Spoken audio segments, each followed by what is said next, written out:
And it looks like we're live. What's going on, Scott? So I noticed you posting that you were the first here. We weren't even live yet. So I was trying to do a test. Could you actually see me or do you I'm just curious what you see when you're there. Could you hear me? Because I was like, Scott, can you hear me? Or could you see me talking and not hear me? Or I'm curious as to what you see before I actually hit the live button because we weren't live yet, and you're talking already. So that's why I answered you. What's going on, Steven? All right, so looks like Clint is not going to be here for a little while, so you guys are going to have to take it easy on me tonight. It's going to be hard for me to keep up, so I'm going to have to try to keep my answers a little shorter than usual. So I may I may have shorter answers than usual, but yeah. Well, in Facebook it just popped up, but I think on YouTube, as soon as I post that we're going to do it, it goes ahead and sends out the notification, and usually I don't get it until after. But Scott was in there and making comments before we actually even went live, so that's crazy. But I was testing it and I was asking Scott if he could hear me um, before I actually hit the live button, and I didn't get a reply, and I probably won't because I'm trying to share these links real quickly, and I can't do it real quickly because they think I'm a spam bot and will limit me big time. So I have to kind of lapsadaisically do it slowly, and you know, yeah. But yeah, so Scott, could you hear me when I was trying to talk to you, or what actually did you see when it started up like that? I'm just curious, and I'll read your answer in just a second. But yeah, Clint was at a festival this weekend, so he was on the way home. He'd probably get here around 10 or so. Hopefully he drives safely. Don't try to rush to get home. We'll be fine. Let me get these links shared. So I hope y'all got a chance to watch the show last night. The proof is out there with Wayne, Amanda, and Woody. Um, Woody, very knowledgeable guy on yeast and yeast strains and stuff. Is interesting to listen to him talk about it. I didn't get the whole podcast. I listened to about half of it, so I'll have to pick up the other half. Um, Probably be like most people on this one, pick it up as I can. That's the way most people do these. That's why I only get about 7 or 8% of the people that listen to this podcast actually do it live, and I'm sure theirs is the same way. So a lot of people will be picking it up hopefully about the same time they're watching this one, so we can kind of get it all in there at the same time. But yeah, it was a lot of good information shared. And I appreciate it anytime anybody takes the time to volunteer information and spend their time sharing what they've learned. It's very invaluable to our community, so I really appreciate them taking the time to do that, especially Amanda, as busy as she is. I'm not sure about Woody as much. He and I not talked a lot. I'd like to sit and talk with him some more. Seems like a very knowledgeable yeast guy.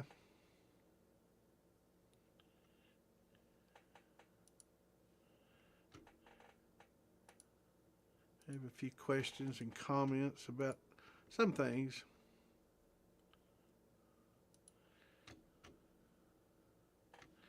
But yeah, it was very informative. Good show. But they were,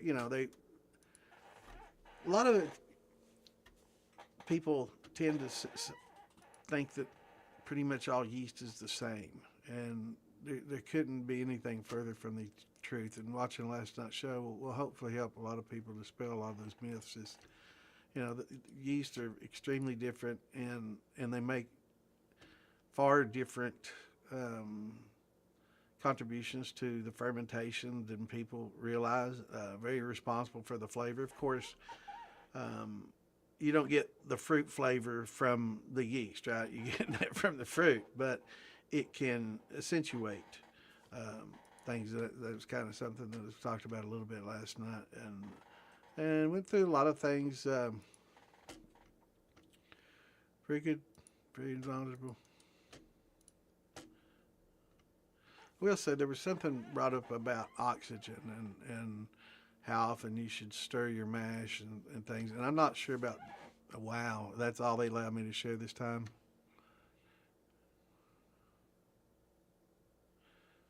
That's crazy. Yeah, that's not good.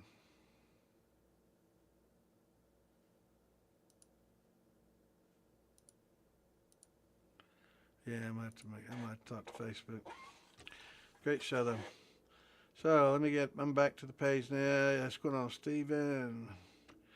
So it popped up. So what actually could you see? Could you see me sitting there and fix my mustache and, you know, pretty, or could you hear me? I was trying to talk to you.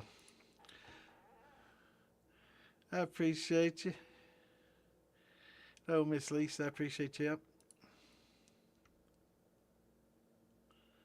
Okay, so the pic popped up when I went live. Okay, cool. Well, I'm not sure what y'all see on your end, so that definitely helps. What's going on, Cave Daddy? 14-hour night, yeah.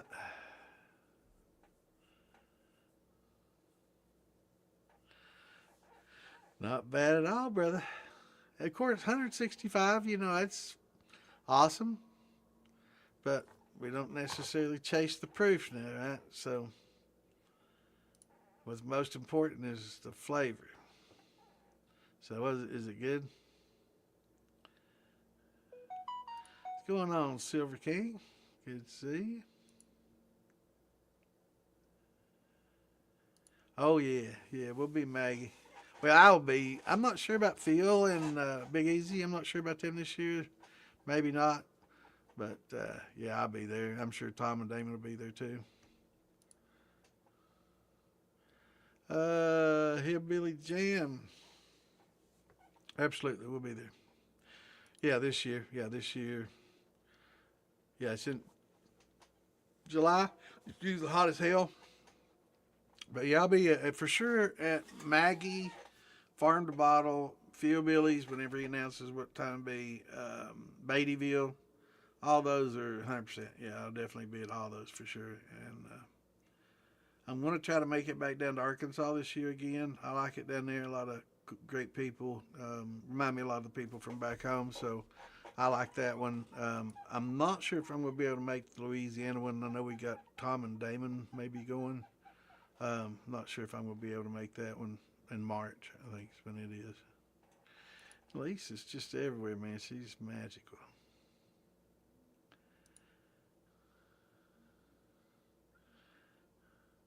Awesome, awesome. Cool. It's good to hear. So I have to bring little samples so we can all sit around and pass jars and compare. Yeah, samples. That's what I'm talking about. Gotta have the samples, man. So bring your stuff. We'll bring ours and we'll compare and brag about it. And it's a good time.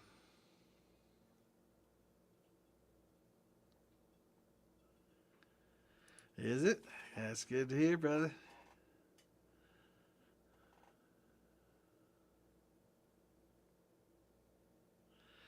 Yeah, I mean that's the beauty of distilling. I talk about it all the time. Is unless you scorch it, you can always pretty much fix it. I mean, you can add flavor, right? Using infusion. So I was going to say you can't, you're not going to be able to add flavor, but I guess you can with infusing. So I mean, if it's bad, usually you can strip it out. I mean, there's certain circumstances where you can't, other than scorching. Like an extreme case of butyric acid where it just smells like vomit and it just doesn't go away with time. A lot of times time will take that away and yeast will consume it and make it a little better. And sometimes can even get a little fruity and pineapple-y tasting and stuff. develop some phenolics from the stress, and sometimes those stresses can produce good things. Rarely, um, but can, and most often not. But a lot of times you can redistill and clean a lot of that up. But sometimes with an extreme case of butyric acid, um, it's going to be hard to do that.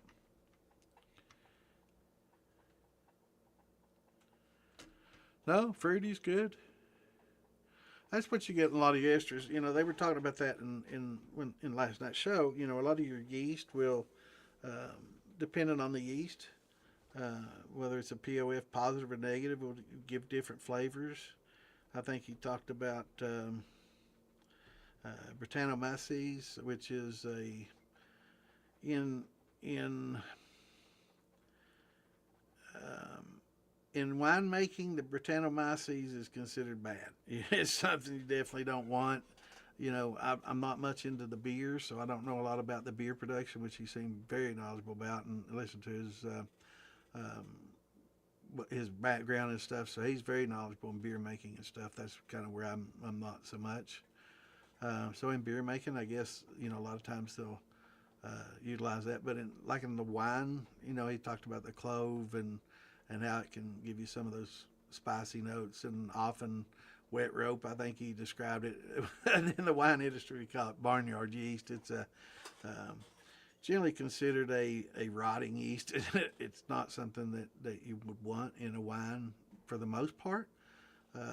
But he talked about being able to control it, and maybe if you can, like we talk about stressing yeast for specific notes, I guess you can do the same with that Britannomyces and control it a certain way to where you can get something good out of it.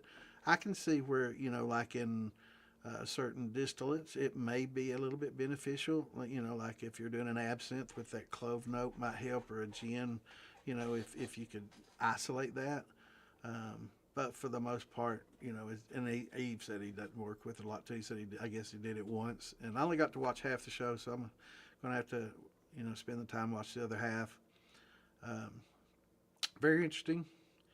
But I noticed they talked about oxygenation and should you add oxygen to the mash and all that, and there seemed to be a little between him and Amanda. One said yeah, one kind of said no, and I'm kind of with Amanda that it's great initially because yeast have to have oxygen to reproduce.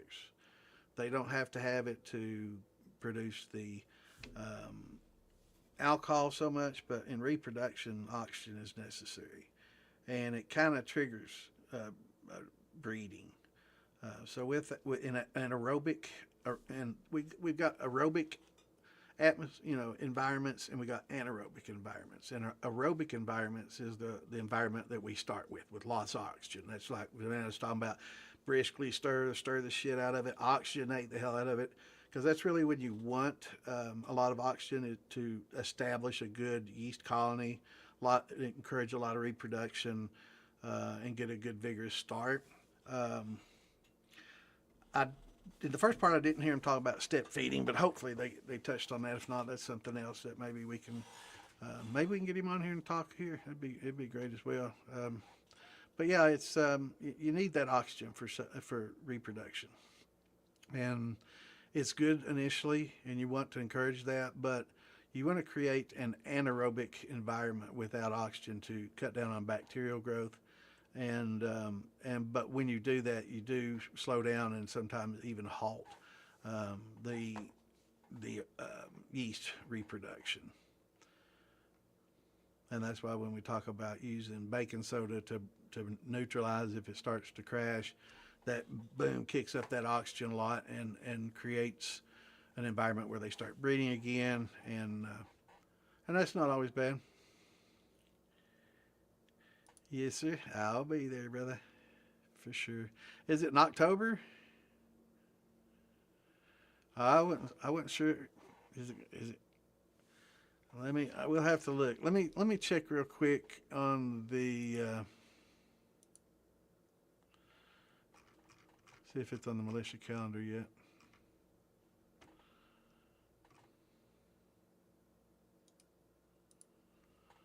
Let me see real quick, guys and gals.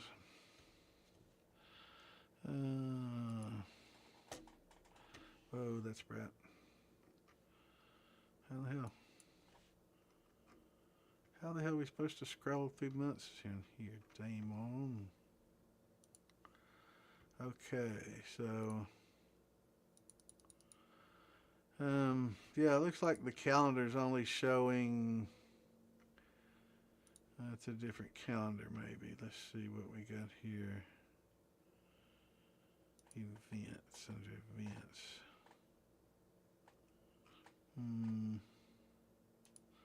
Featured.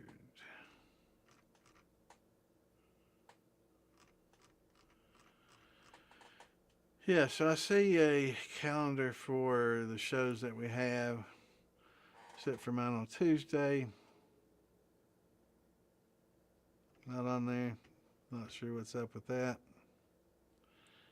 But, so it's not showing. There might be another one. I just don't know where it is. Oh, let me do this. Scroll this way. Okay. Yeah, here's, well, that's January 2025. So we're going to see. Let me click on it and see if it's up to, if it got updated. Okay, February 2026. March, and I don't see the Louisiana one, so no, it's not updated. Yeah, that's not. Oh well. So I'm not sure what days they are. We need to work on that calendar.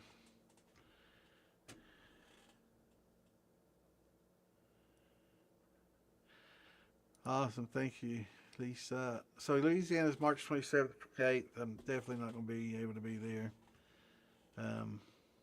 Would love to.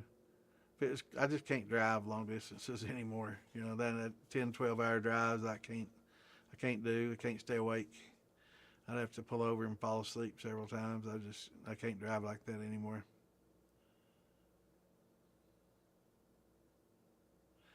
The one in Clinton, Arkansas. I think there's a couple down in Arkansas now. I'd like to be able to go over to Cyrus's too and check that one out, but it's just I can only do so many long trips like that, you know. Yeah, hit that like button and follow and subscribe for sure. You'll get the notifications when we go live.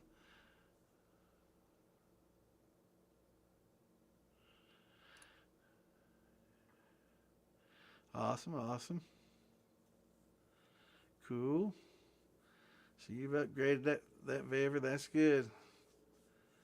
Is that the football or the 3-pot? Just pull the trigger on a 20-gallon. Yeah, Steven Stills makes good stuff.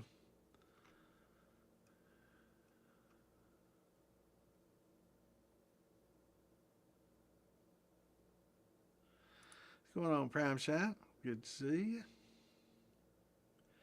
Hell yeah, we could never learn too much. You know, I was watching that show last night and I was learning. So, yeah, we definitely never can learn too much. And Woody spent a lot of time learning about yeast and what they do and phenolics, and very interesting. Cool, cool. Yeah, 2025. Those are good size steels. That's a good size. You know, you put a lot of work in when you have a smaller steel. It seems like you're having to distill a lot more often because you're making less. And somebody asked in one of the groups, I can't remember if it was in the militia or DIY Shine a Steel Building, but one of them, and they were talking about what size fermenter should I get for my steel.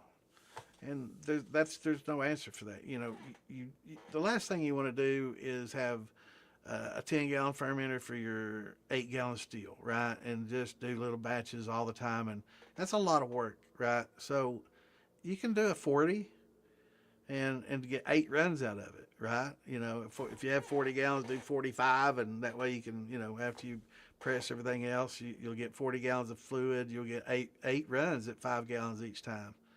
It's so much less work to do it that way than to, you know, recook and redo it every time in just small batches. So ferment more, have a larger fermenter than your still, and just, you know, rack off what you need, you know, and it has more time to settle good, and it's, you know, don't get in a hurry, and it won't go bad, you know, as long as you keep it covered and keep the critters out of it, and you know, it and keep it in the shade and keep it cool. You don't want it out in the sun getting really hot.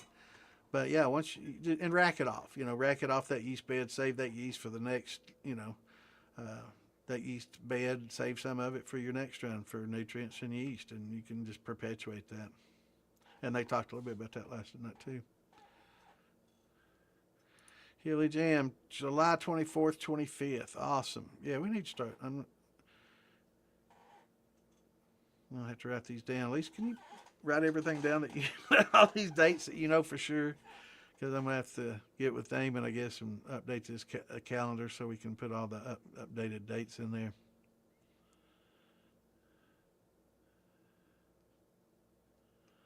What are you sorry for, brother?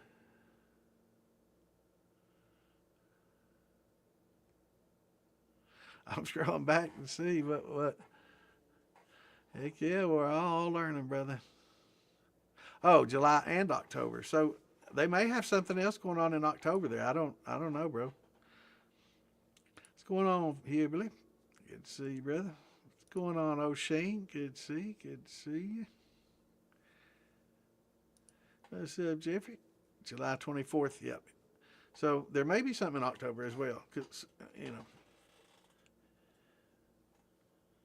Yep. 3 pot, good. Make that conversion. Yeah, now the winter jam.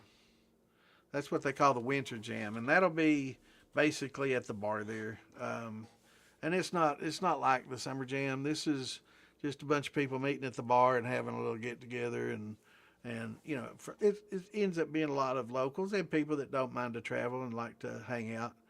Um, I'll probably never ever be able to show up for that because it's just like 6-7 hour drive for me to hang out at a bar for a couple nights. I love y'all, but you know, we're just gonna have to find a better way and a closer. You know, wish I lived closer. I would.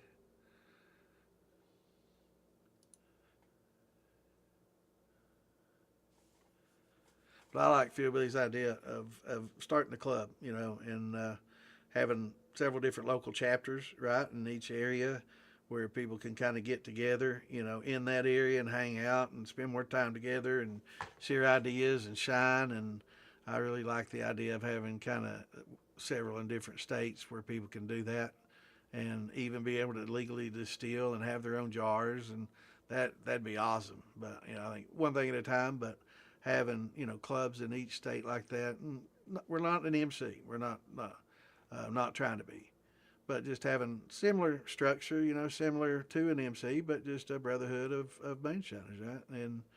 And people that think like, you know, similarly, think it'd be cool.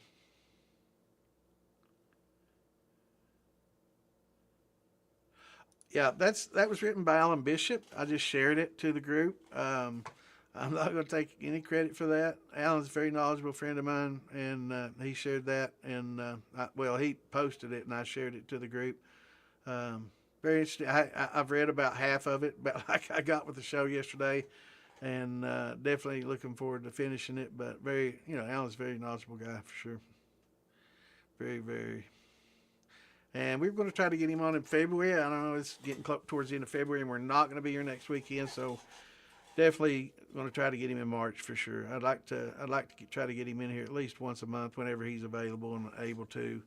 I know he's real busy, and but yeah, we definitely can't get enough knowledge ever, you know, and he's very knowledgeable and a good person, great guy. I have an unairlocked ferment. How long do those stay good? It just snowed like 8 inches here. As long as it's covered in a cool, dry place out of the sun, um, It'll last a long, long time. I mean, I've talked to people that, you know, have had mashes sit for over a year, and they weren't sure what to do with it. And it's like, did it smell good? Does it look like it's got bacteria? Is there anything fuzzy?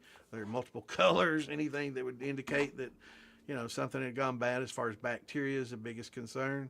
No, then run it and see. You know, it'd be fine. You know, uh, but yeah, that's not a biggie. That's why I say, you know, make a bigger fermenter than your still. Don't match your mash tun to the size of your pot, right? So if you have a 10, 20 gallon pot, there's still nothing that says that you can't do a tote full of, you know, 250 gallons of mash at a time and just dip out of it as you need it, you know, because it will keep, as long as you keep it in the right environment, right? It's got to be out of the sun, no direct sunlight, especially in the summer where it's just going to heat up and kill the yeast, stress the yeast, and create some off flavors. You don't want that happening.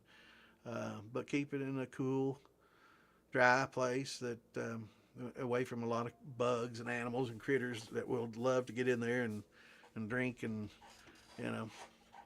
But yeah, as long as you keep it safe and covered, you know, throw a towel over it. When I say cover it, I don't mean you have to zip a,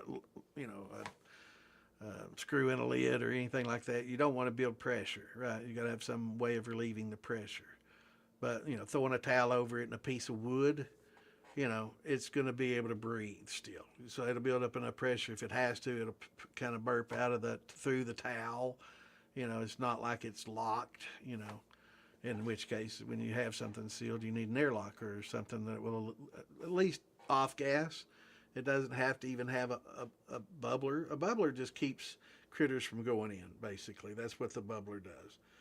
They go into the water, they drown. They can't follow that back up and in. So if you just have a hole, they can crawl in there and die, and they will. Yellow jackets love it. They get in there, they'll fall in there and die. It's not going to ruin your mash, most likely. But if you get fruit flies in there that carry the acetobacter over a long period of time, it can have an impact, you know. It can cause it to turn to vinegar over time. And a lot of people say that doesn't happen. I've had it happen, so it does and can. It takes a while, though. I've heard white oak charcoal doesn't strip flavor. Never really filtered much. My next run, I don't want to strip flavor. Yeah, I mean, using charcoal isn't a set thing. A lot of people use charcoal to remove fusel oils when they hit the tails. That way they get a little bit more liquor there without having to rerun the tails. But that's just for like moonshine. There's nothing wrong with that. I mean, a lot of big distilleries run over charcoal too. When they empty the barrels, they'll empty those barrels over charcoal. A lot of times it's just to remove particles and things like that.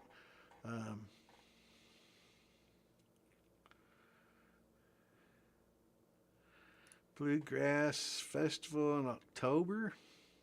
Yeah, I probably anything locally like that. I'm definitely going to go to, unless it's one of those concerts that cost $400 or $500 for, you know, tickets for 3 days. It's like, yeah, that's just not happening. But yeah, it's anytime you run anything through any kind of filtration, it's going to remove little things, right? Sometimes it's just going to remove mostly particulates. Most of the charcoal you get, the activated charcoal you get and everything is made from coconut husks, right? So most of the charcoal that we see that's used in the fish tank industry and in the food industry and other things that are used to filter, most of that's made with coconut husk. That's been activated charcoal. But, you know, white oak, you know, that's what we make most of the barrels with, and they're heavily charred on the inside. So, you know, they come into contact with that charcoal and the liquor moves in and out through it. And that char, you know, helps give it some character and flavor and smokiness, while the toasting of the barrels, you know, gives certain notes off as well. We've, you know, shared those charts. We've got those charts in both the militia and in the DIY Shine and Steel Building page, and um, we can find those in the file section. So if you're interested in charring and what char gives you certain notes, and how to get char and how long to heat it and flame it to get to that point, and toasting and how long to heat it in like an oven. So when like if we were talking about last week using wood staves in your jars for, kind of jar aging, you can scrape all the toast off a barrel stave and sand the gray side that's been exposed to the outside, right? Sand that down real good and just get back to bare wood, and then we can put it in the oven for a certain amount of time and get different levels of toast. And then we can take the propane torch to it and give it certain levels of char, and each of those will give different characteristics to your liquor. But most of the time, like on the show and in general practice, when you see moonshiners putting, like a little strainer with pieces of charcoal in there, a lot of times that's just to help remove some of the fusel oils and particulates. If they get a little puking or something like that, it helps remove any particulates. But most of the time to help remove fusel oils. And the best thing to do in that case is just put it in a bucket, catch all your tails, and just rerun those and get rid of it that way, and just by redistillation of your tails, and that then get the good ethanol out of there instead of just trying to strip out the fusel oils. And I mean, you can do that, I guess, in your high tails right next to your hearts, but once it gets into the well into your tails, don't even try. Just go ahead and put a bucket underneath it, catch those, and run those a second time, and you can clean those up real well.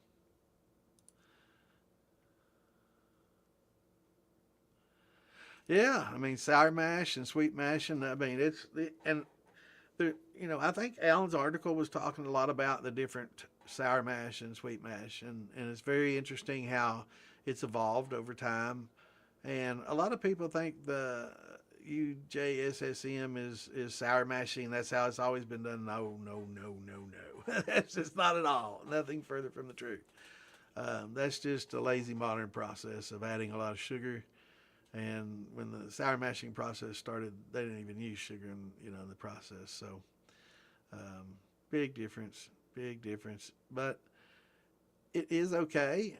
And again, I'm not here to say what's right or wrong. There's lots of different methodologies, and they're all fine. I mean, it all matters what you get at the drip, right? So if it comes off and it tastes good, I don't matter what steps you went through, something good came from it, and you could do everything just right, and off the drip it tastes horrible, and somewhere we went wrong. That's why we make notes and try to, notarize everything that you do and try to figure out what created that problem, what might have been the, what did that, what created that problem.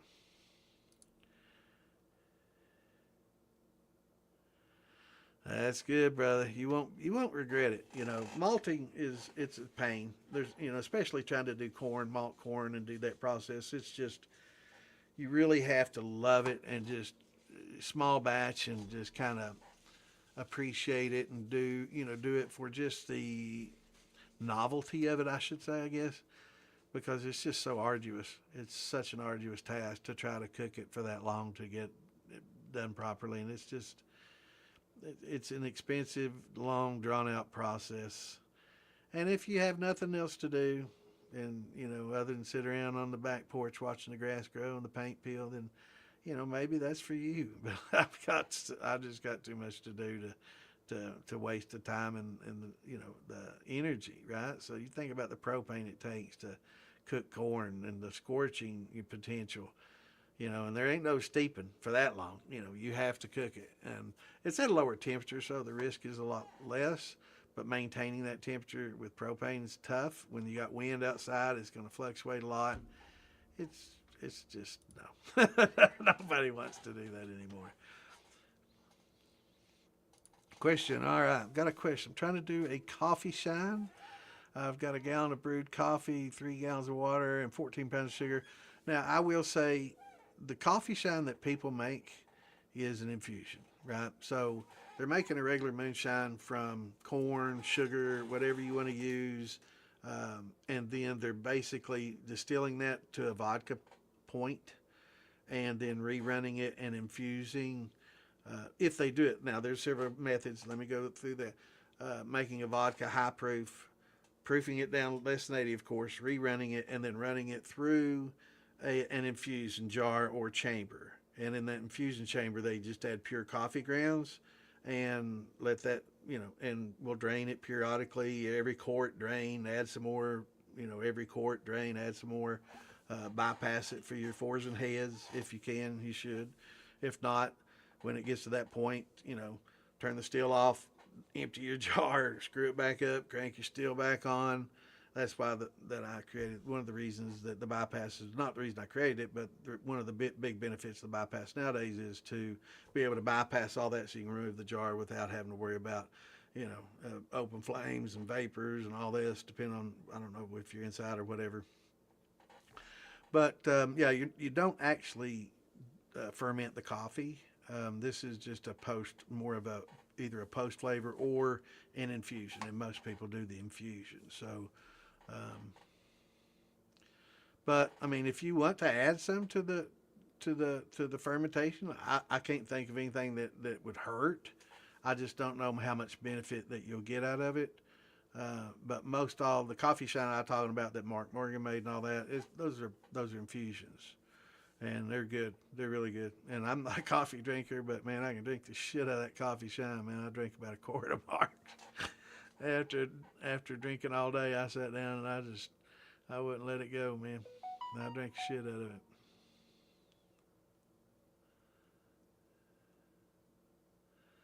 But yeah, try to get you some little infuser. You can do the jar rigs or create or have somebody build you a little copper infusion rig, which was what I've been preaching for years for people to do. Some people, Phil Billy and them will do it, and some other people, if you tell them what you want, just a copper infusion chamber, basically a gallon, half gallon, basically similar to a jar. You can put several of them in line, build your bypass for them.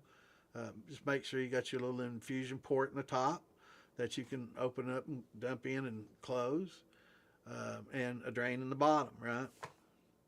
So you can drain it out and reinfuse. But that's the way you want to do your coffee shine for sure. But I probably wouldn't hurt anything to put the coffee in for the fermentation. I just don't know how much benefit you'll get out of it. So I'd save it, for the infusion for sure. The old popcorn was a good one, wasn't it?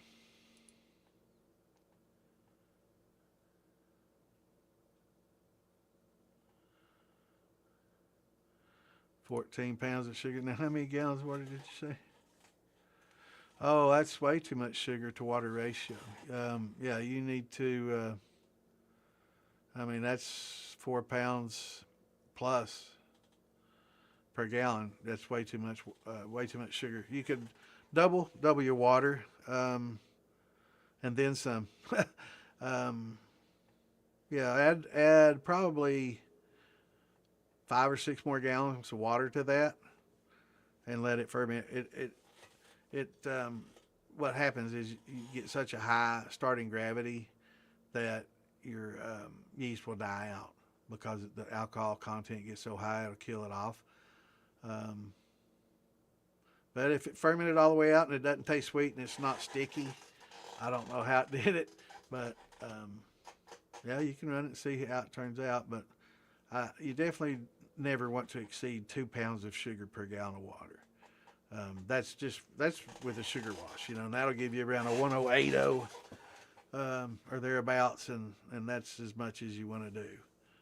So never exceed that. Even when doing brandies and stuff, never exceed that. A lot of times when you're using like a fruit that's got some sweetness, right? We showed the chart. Let me put it up here. So when you're using fruits that have some sweetness, so you're going to deduct from that 2 pounds per gallon, and you're going to break it to even less. Let me find my little chart here now. keep forgetting I put it in D drive. It's a new PC here, so I'm been having a little bit of trouble with it too. It's kind of pissing me off, but we'll get it figured out. Having to do a lot of troubleshooting. Need an IT guy. Oh, here we go.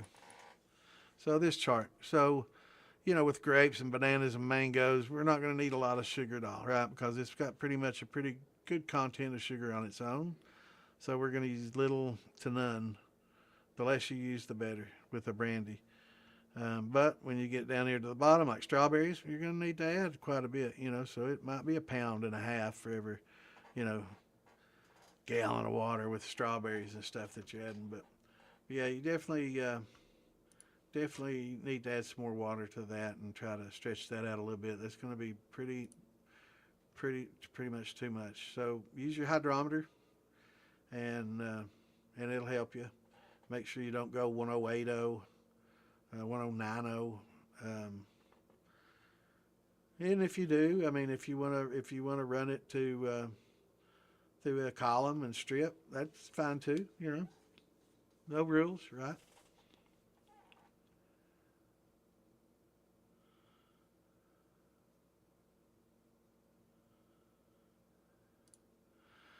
Yeah, that'd be great. Just recently got out of an MC, spent many years in that life. Yeah, I just lost a buddy yesterday. One of my good friends died, well, I guess early today. He was an MC for a long, long time. Oh, Scrappy, he'll be missed.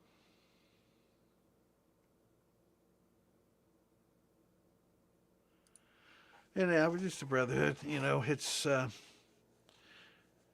It's something that's in the works we're talking about and doing. But yeah, Philby made a video on it on the Moonshine Militia, and it's something that he's going to work towards, right? So, good deal, brother. Yeah, that'll be able to make the popcorn Sutton jam. There's several over there.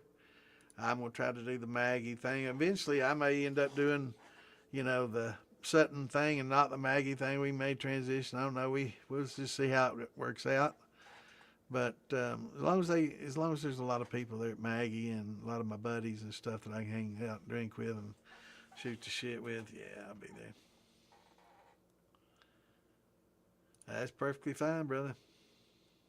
You don't need a bubbler. Bubblers are pretty much for wine making and brandy making, and for long-term storage. I will say that. So, if you're just fermenting that, and within 2 or 3 weeks, months, it's done, not an issue. But if you're wine making, yeah, you got to regulate the oxygen, right? Because it's the oxygen content touching even the surface of the wine has an impact on it. There's certain times during the maturation process that you will expose it to oxygen. But that's just during the aging and embottling and degassing. And then different times that you'll expose it intentionally for that. But for just grains, you don't, not a big deal. You can just, like I say, put a towel over it or loosely. Those lids aren't so tight where they won't allow it to, fart out the lid, and bubble out and spit out a little gas as it builds up, it'll degas like that. And, you might hear the lid rumble a little bit and fart on you, but that's no biggie. It's just relieving pressure. But it'll always keep that CO2 coming off there is constant, right? And it'll build a barrier. It'll drive the oxygen out. So that CO2 is heavier than air. And it'll build that little barrier next to the surface. Amanda touched on that, and we've talked about it.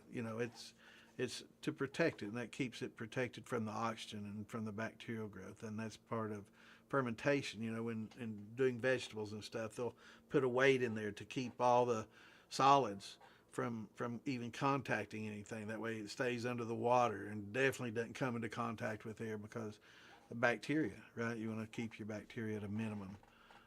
But for wine making and brandy making, yeah, it's good to have that bubbler.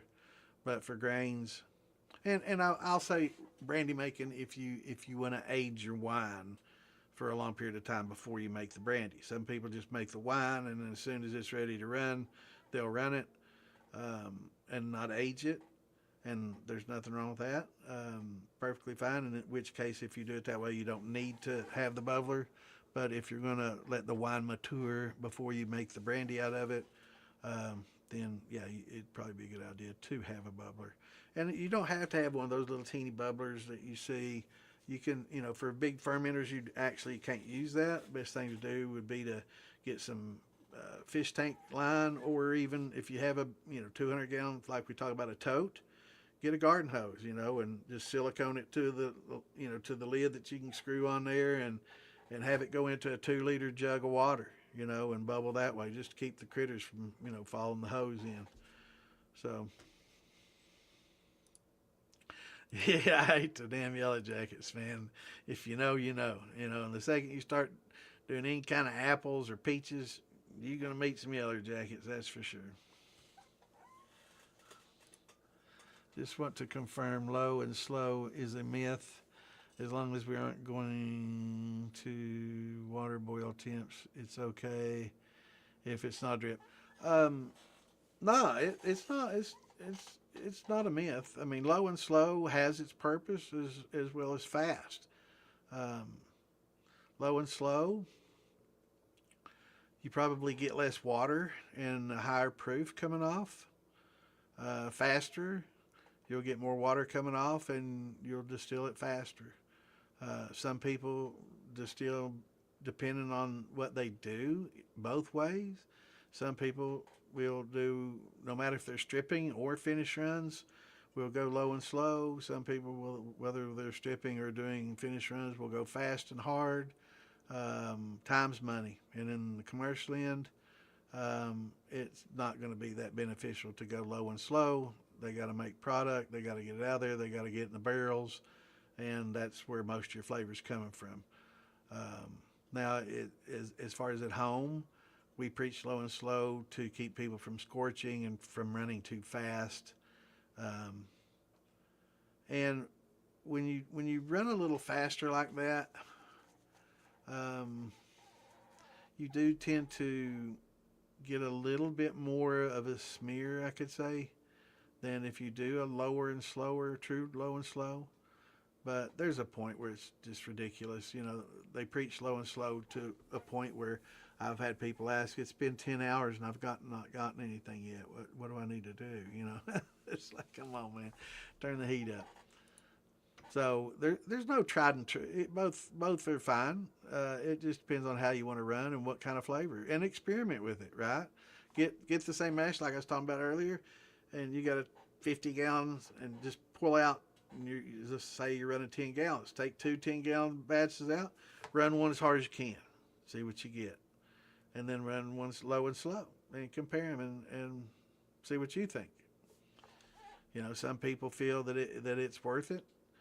And some people say it won't be. With grains, it's probably going to be less worth it. With brandies, it may be more worth it. But experiment and see what you think.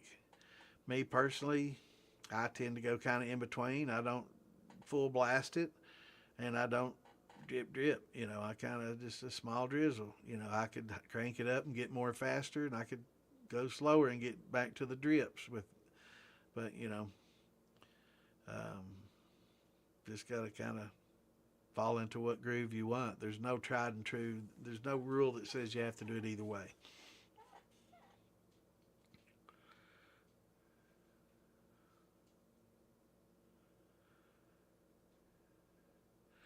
Not sure about the Peanut Festival, the fall. Clint, he was at a festival this weekend. He's driving home. He'll probably be here around 10. I didn't even notice it said Clitters. I noticed that one day too when he spelled it. I laughed my ass off.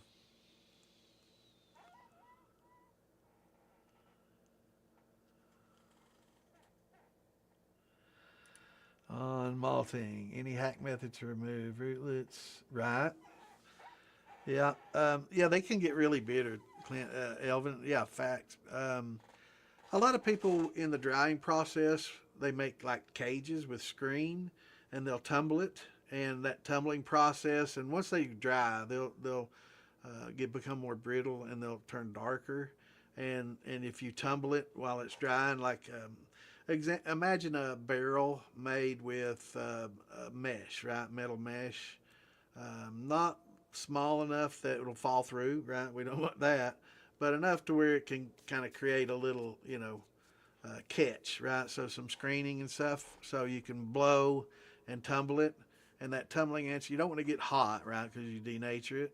So just tumble drying it, and that tumbling will help remove a lot of those, um, culms or radicals. It's basically in a corn kernel. The first thing comes off is a radical, and then you got your cotyledons.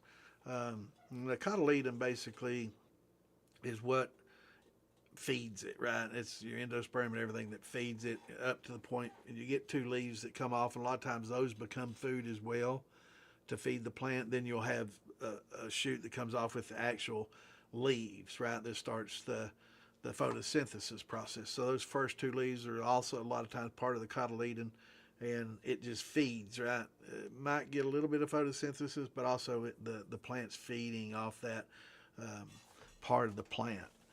But yeah, you definitely don't want to get to that point. I've seen people over malt to where they get to where the cotyledon and stuff is, and you don't want that. But yeah, you definitely want to try to eliminate those by screening, and you can put it on a screen too. Just take your hand and go back and forth and just break them off, and take a hair dryer on any kind of fan, high pressure air hose or whatever, and kind of blow them off because they're going to be a lot lighter than the kernels, so they'll tend to just blow up and out. But yeah, they are bitter, and you definitely want to get rid of them. Yeah, toasting. If you're malting for diastatic power, you don't want to toast because toasting is going to denature your enzymes.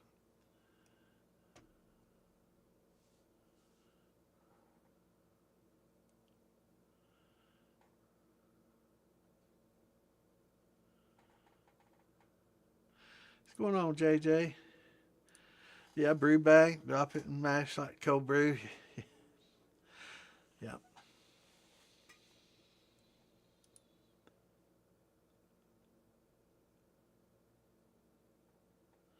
So you're just doing it for flavor. Yeah, if you're doing it for flavor, yeah, you can toast them off and yeah.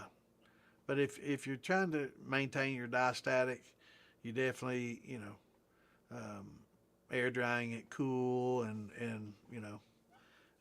you can use a little heat. Like you can get to 100, 110, and it's going to be fine. So you can use heat. It's just you don't want it to get beyond 130, 40, where it's going to start denaturing your beta glucanase and your alpha amylase in there. So, but if it's something that you're going to be toasting and doing for a flavor, a malted and a toasted, like chocolate malts and things, yeah, absolutely, yeah, don't worry about it. Yeah, you can increase it, heat them up, and then screen them, and then like we are talking about blowing it off.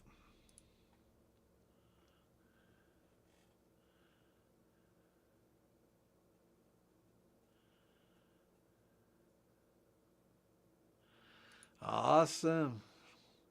I bet you're stoked.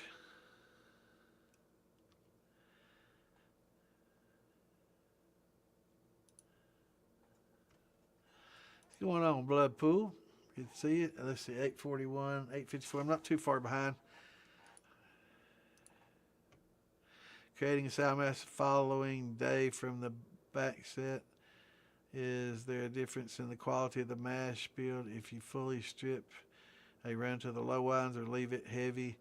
Um, yeah, when you're using backstep for sour mashing, you want to try to run it out, right? Because you don't want a lot of alcohol in your back set that you're dumping in on your mash, because it's going to raise the alcohol volume of your mash instantly, and it's going to stress your yeast that are in there, and it's going to pretty much create a situation where the yeast may not be able to work because you've got already a high percentage of alcohol.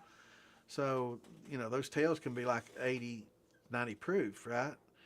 Um, so that's quite a bit on alcohol, and that's going to be more than your yeast can tolerate alone. So if you're using a lot of the back set, um, yeah, it's going to have an impact. So it's best to run. It's best to run it out anyway. Run it out to your tail, um, through your tails, and get that alcohol out. Because, like I say, 80 proof. That's what most jars are that you buy at the store, right? 80 proof, and people are throwing away 80 proof. Think about that. So yeah, there's still a lot of liquor in there.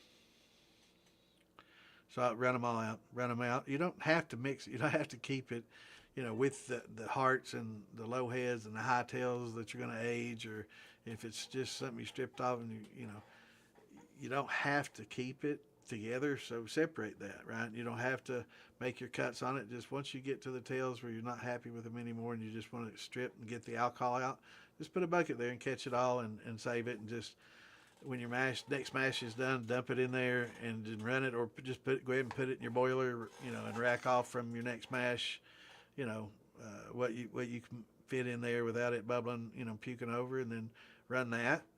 And always just save your tails. There's a lot of alcohol in those tails.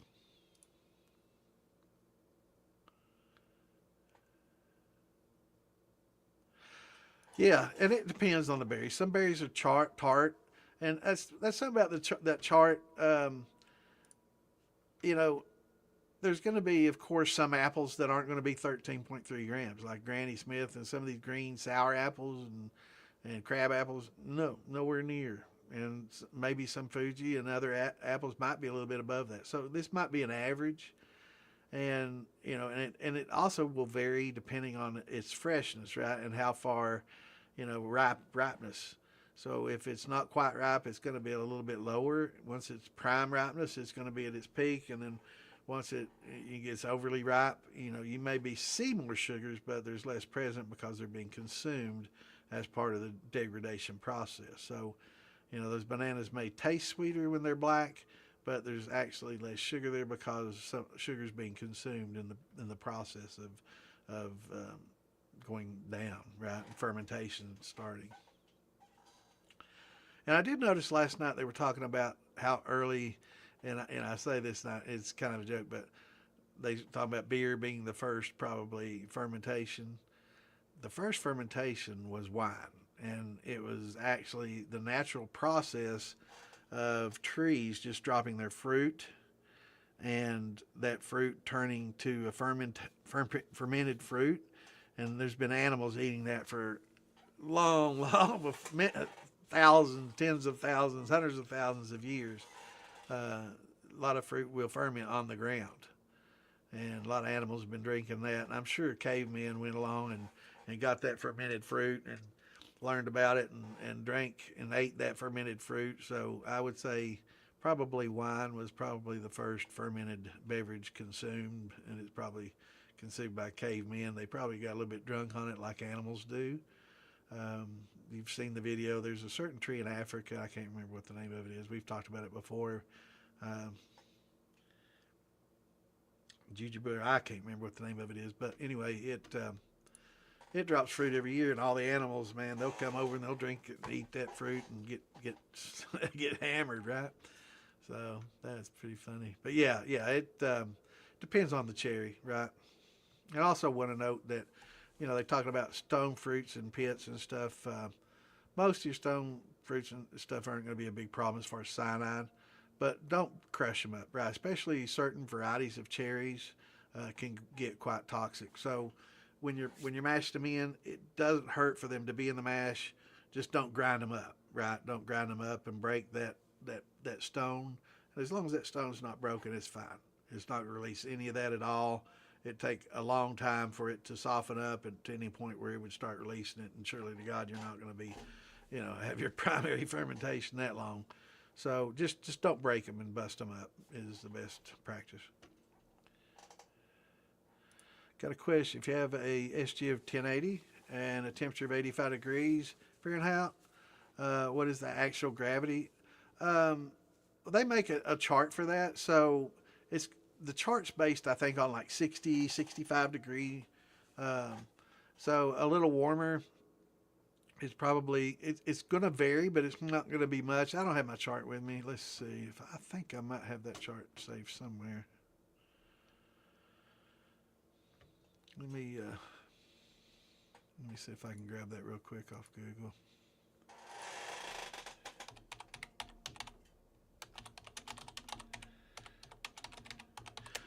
When it really varies is like when you go from 60 to 100 and some, or 120 or 100. Um, Most of them are calibrated for 60 degrees though. And if it goes to 80, it says add 0.003. Okay, so yeah, it's not that much. Um, 0.080. So if it's 100, it would be 0.088 if it's 100 degrees Fahrenheit. So 110, it would be 0.090 instead of 80. So it would have to be significantly hotter for the gravity to be that a little bit higher, So, and colder, so it'd have to be like 30 for it to be 1.0078, or no, yeah, something like that. It varies very little. So from 60 to 80, it's 0.003, so it's going to be 0.083 instead of 0.080. At 110, it's going to be 0.090 though.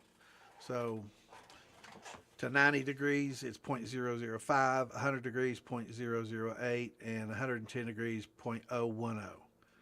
So that's easy to remember. 110, 110 is 0.010. So that would be kind of easy to remember it that way, but it's not that critical. It's not that much unless it's a big jump in temperature. Um, a lot of people will look at that and think, oh, and they need to adjust, because it's really not that critical until it's significantly warmer or colder than 60. 85, yeah, the actual gravity is going to be, let's see, it's going to be between 03, so it'd be at 0.004, so it's going to be 1.084 at 85.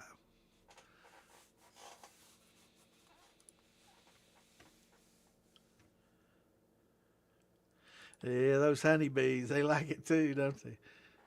But it's all right if they have them a little bit. I don't mind them honeybees. I just don't want them to drink them and die. Yeah, and it's again, it's just a method. It's some people preach it, and and it doesn't hurt to be patient. I will say that one thing that will attribute to much better um, fermentations, much better distillations, other than the obvious, is having patience and waiting instead of trying to rush things, and that goes to the aging process as well. Yeah, yeah, like a trommel. Yeah, exactly. Just something to keep them agitated, and once they get to a certain level of dryness, they'll break off, and then you can just kind of blow them off and blow through the screen, right, and loosen them up and separate them, and then probably take them out on a table and just kind of spray air over top of them from a compressor, and just kind of, and they'll blow out because the kernels are heavier. They'll not come up.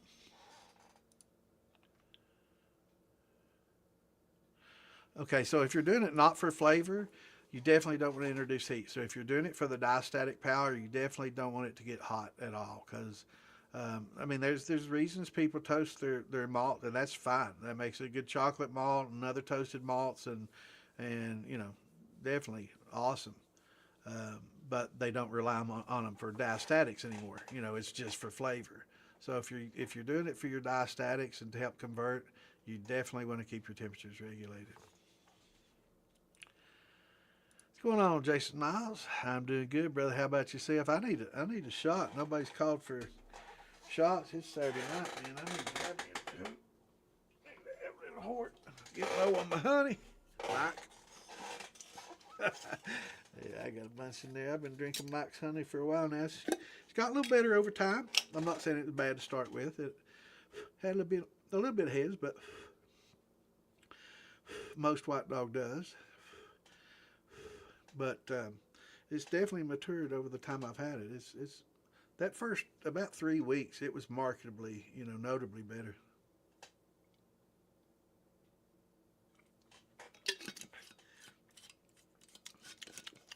Pretty good stuff. He's been doing it about a year, man, and a year and a half. He's doing a fine job. It doesn't. You don't have to do this for half your life to get good at it.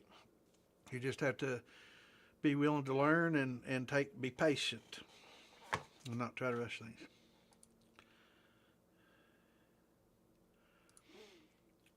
Yeah, it's definitely going to raise your gravity because it's well, I don't know about gravity. It's going to increase the alcohol content, which and two, gravity is measured by viscosity. So if you have something that you've boiled the alcohol and the water off, it's going to tend to have a heavier viscosity and it's going to be a little thicker of a solution, right? Until you boil so much off, it's just like a syrup. And then you keep boiling it off and it'll become a solid, right? So as yeah, that would be why as you cook off the alcohol in the water, it's becoming more dense, and you've added density. So it's not changed your sugar levels any. Where it might have changed your alcohol levels some because it had alcohol in it, which can affect it as well. But best to try to get in.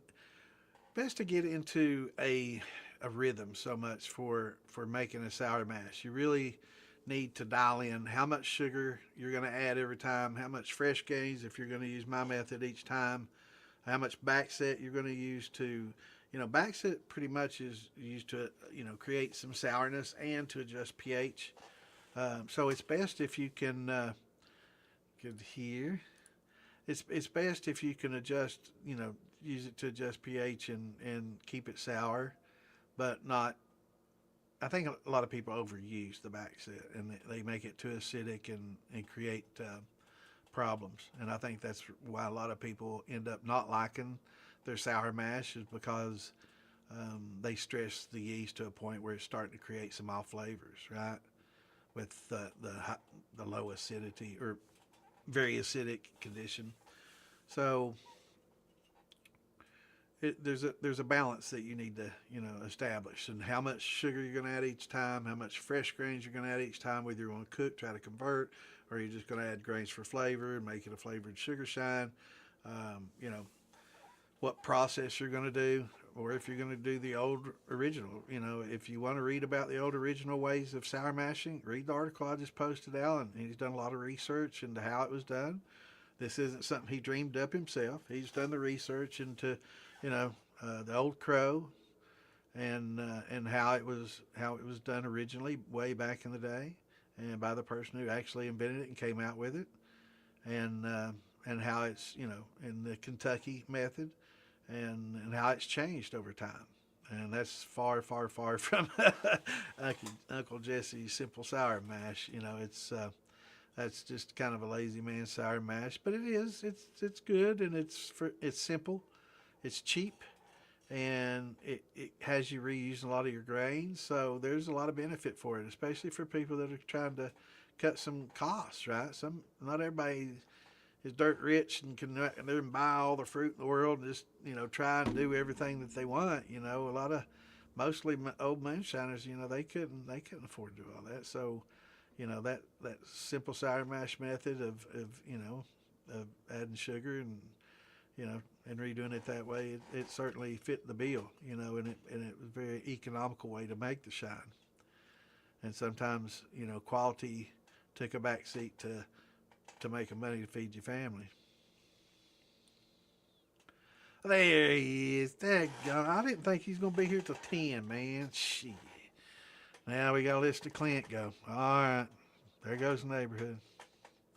Good to have you on, brother. Man, you must have gone fast.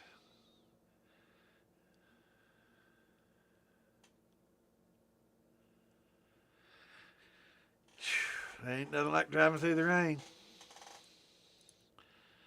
All right, Edwin, thanks for joining us, brother. And yeah, we'll see you, Maggie, this year. Bring your best now. We have to try your best. So you get that done, put it on some oak. That way it'll be good and smoky. But thanks for joining us, man. We're here every Tuesday and Saturday, except next Saturday. I won't be here. So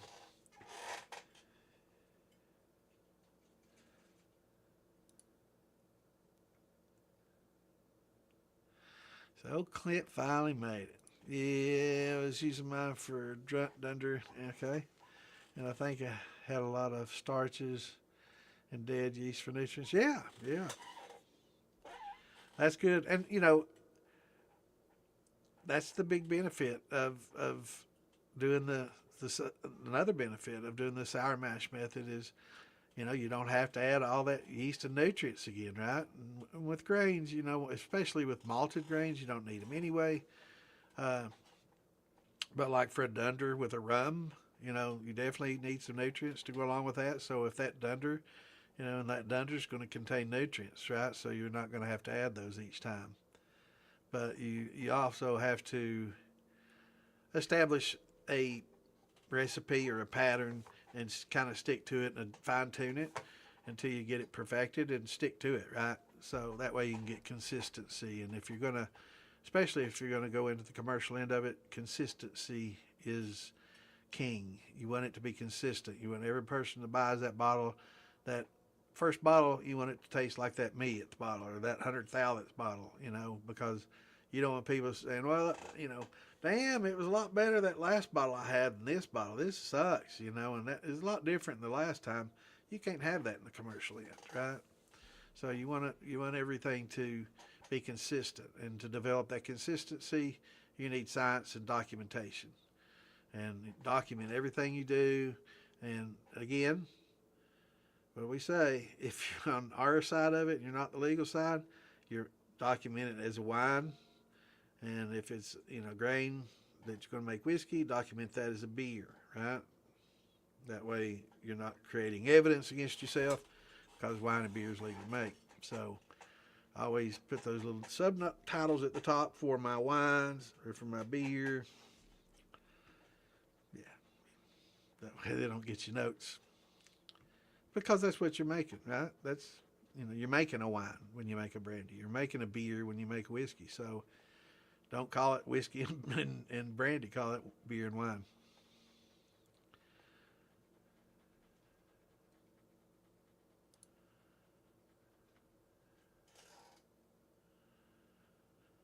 Yeah.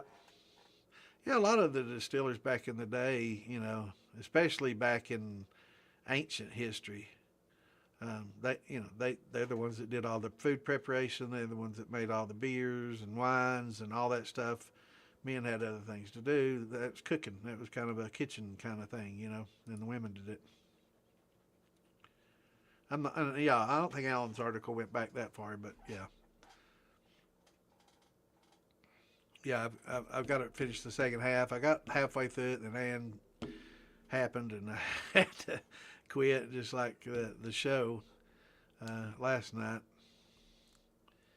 We had to watch our TV show, so I got to watch a little bit of it, and then we snuggled up and watched TV because it's Anne's day off today. So on Fridays, I tend to try to spend a lot of time with her in the evening, snuggled up watching TV and getting caught up on a little sleep.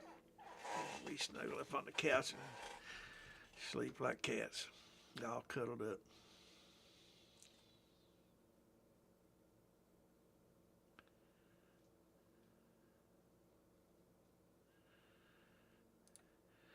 You start experimenting with charging your wood using back sets. Interesting.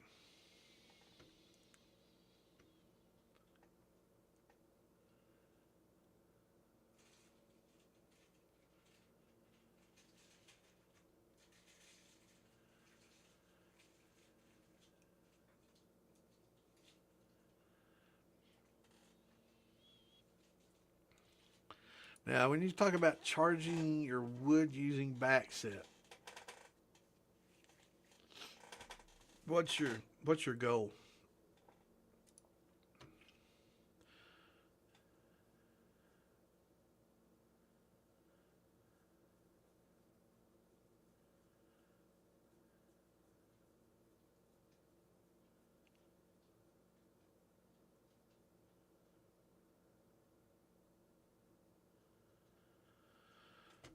Yeah, I watched about the first half is all I was able to see, and it was good. Hadn't watched the second half, but I watched it to about an hour 15, and then our show came on. I had to snuggle and watch that. Had to. So I'll get to pick up the rest of it. I'll watch it tonight or tomorrow for sure. It was good for what I saw. Was real good.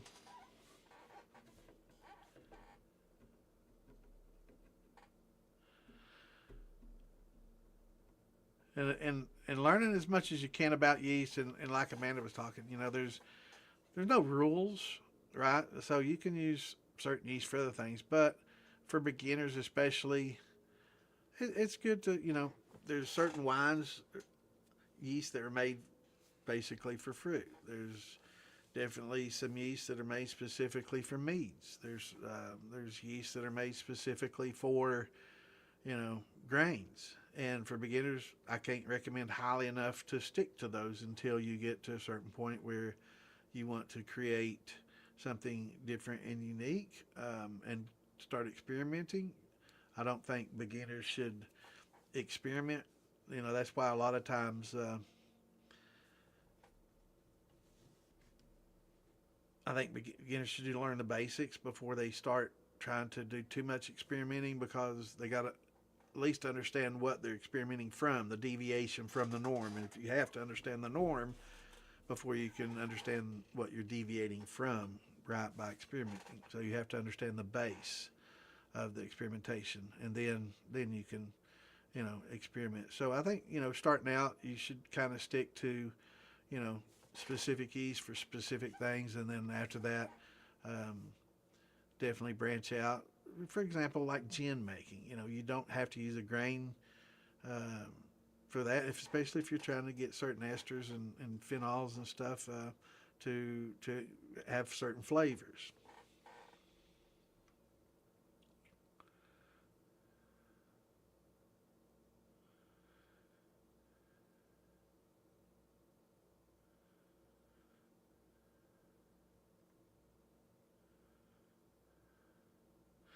Okay, I want to use backset steam to charge my wood so it's sterile but carries some of that flavor. Supercharge the flavor from backset to the distillate.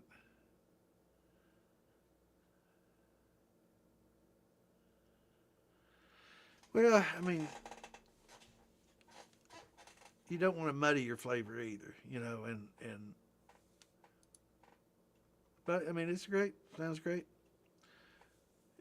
Check it out and see how it works and how it impacts the flavor, and do studies. You really, to understand the impact, you're going to have one that has it, one that doesn't, right? And then that way you'll have the comparison. That way you'll have the base, and then you can deviate from the base and have something to compare it to, like in an experimentation.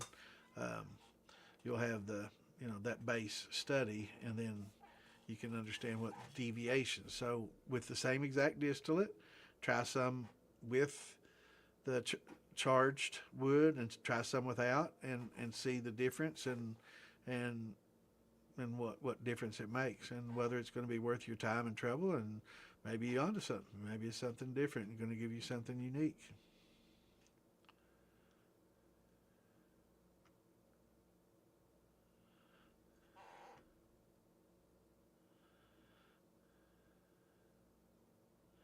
That's it. What's going on, James? Good to see you, brother.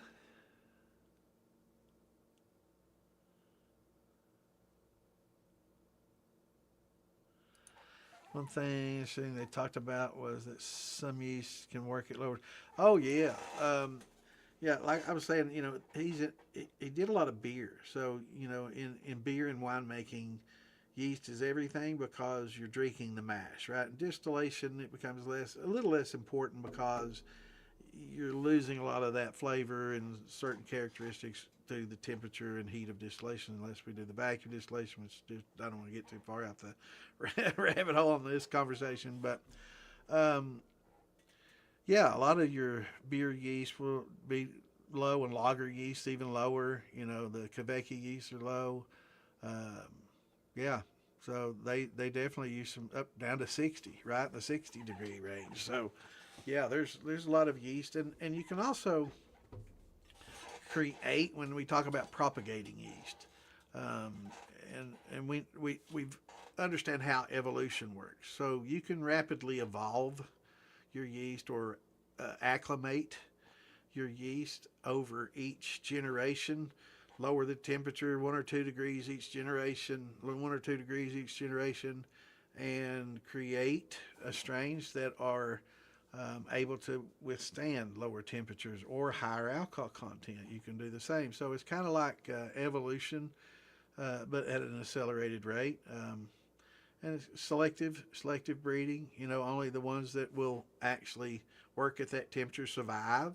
So the ones that survive are selectively bred to, and then you breed those again and go a little higher in alcohol or lower in temperature, and the ones that can survive that, you know, do. The ones that don't die, and you're just selectively breeding and evolving your yeast into something that can withstand different climates, temperatures, um, alcohol, um, or in the wild climates, right?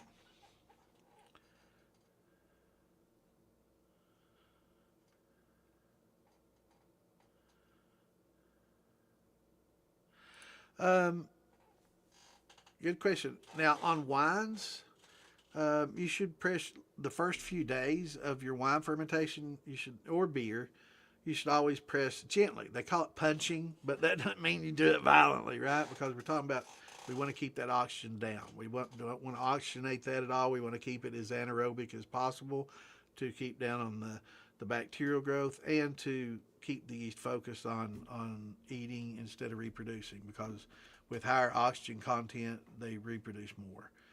Once you reduce that oxygen and eliminate a lot of the oxygen, they reproduce much less. They have to have that oxygen to reproduce, and um, so gently, several times a day up to will help kind of keep it does several things. It helps keep that CO2 within the mash, so it helps keep the O2 content down, the oxygen content down, and help keep bacteria out that way. It helps alcohol soak that mash on top and help kill off any kind of bacteria that's trying to take hold that alcohol is going to kill off. So you're keeping it moist for that reason as well. And you have that O2 barrier. So just gently pressing it down, keeping it moist several times a day is fine. Just don't stir it up and get it all agitated. And that's a good thing to do. Um, but sometimes the caps will fall when it's ready to be done, and sometimes they won't. Sometimes I'm getting close to dry, or dry, and there's still a cap there. In which case, I'm just going to skim it off, pitch it, and or cold crash it, depending on the temperature. Or if I can take it outside and do that. Um, but most of the times when it's dry, if there's still stuff on top, yeah, I'm just going to skim it and trash it, press it, get what juices I can out of it. And a lot of times with grains, it's going to be spent grains that'll be at the top anyway. And if you're sour mashing, those are the first things you want to pitch anyway. But yeah, it's and then rack it off. Let it settle, and then rack and get your clears. You don't want solids in the pot. So, but don't stir it in. You just gently push it down. Just gently push it down to the water level comes above it, and keep it moist. Like I was talking earlier about how in food production, when they ferment foods and stuff, they'll put that little weight inside there and keep the food pressed down out. That way it doesn't come up out of the water and have a chance to develop some bacteria on it. And that's the same thing with your cap. You want to keep it moist and keep that alcohol on there, and it'll help kill off anything. Good question. All right, Miss Lisa. Enjoy your dinner. What's my thought on oak doublers? Talking about oak thumpers. They're great as long as you can keep them, sealed, and if you continuously use them, they're great because they'll stay wet, and they work great. They add flavor. Um, not a you know, it's not going to replace barrel aging, but it'll give you a little bit better distillate off the drip that has some of that flavor. Um, but yeah, it's something you have to use often to keep them, you know, wet and expanded, or else if you don't use them often enough, they'll dry out and develop some cracks, and then you get leaks.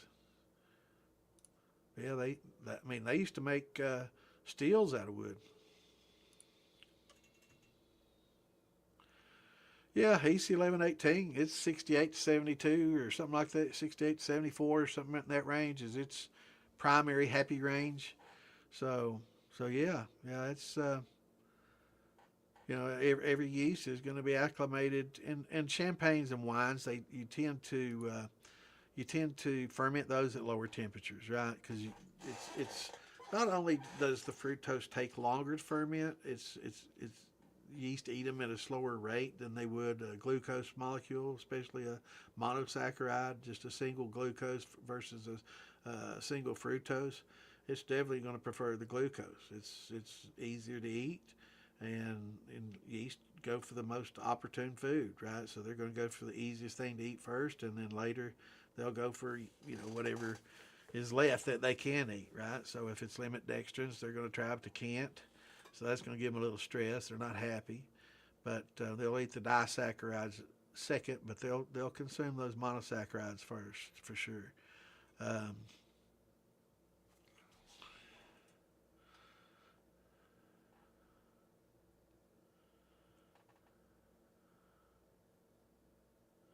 yeah, yeah, they will. I mean, and that's why I say, you know, I noticed on the show they were talking about the right about the time that I quit. They were talking about the first alcohol that was ever made, and they were arguing that it was probably beer because in malted, you know, they were noting some of the malting on some of the, you know, inside of some of those clay pots and stuff that they found that they were fermenting in, and they were noting some of the malts, right? And they malted, so they understood the significance of enzymes even back then, which tells me it's probably been done long enough for them to know. Just like moonshiners, you know, they didn't know what they did in ancient Egypt or China, you know, and distilling. So even, you know, he's learned too that malt did something, right? And they learned the same way without the science of knowing exactly, right? But yeah, the first fermentations in this fact, it was done with rotting fruit, and probably like I was talking about in African Sahara. You know, I can't remember what the name of that tree is. I have to look it up. But there's some interesting videos. Just pull up African fruit tree fermentation, animals getting drunk, and it's not AI.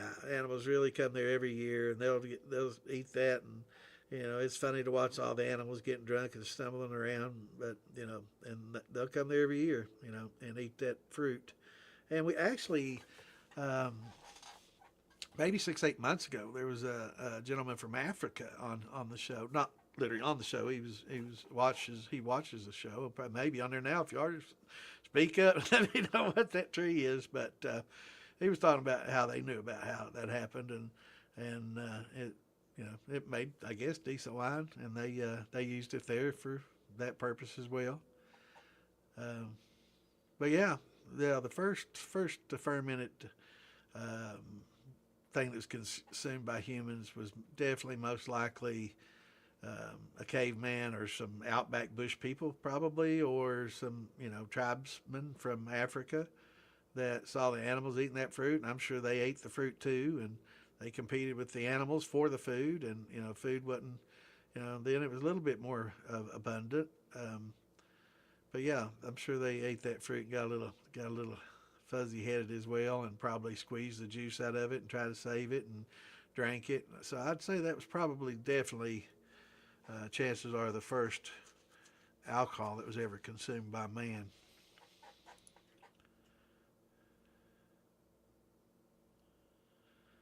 Yeah, yeah, and bread yeast, you know, some higher temp yeast, and daddy yeast is a higher temp yeast. But again, you can acclimate it to, other, just through propagation and evolve it or acclimate it to different temperatures or tolerances for alcohol.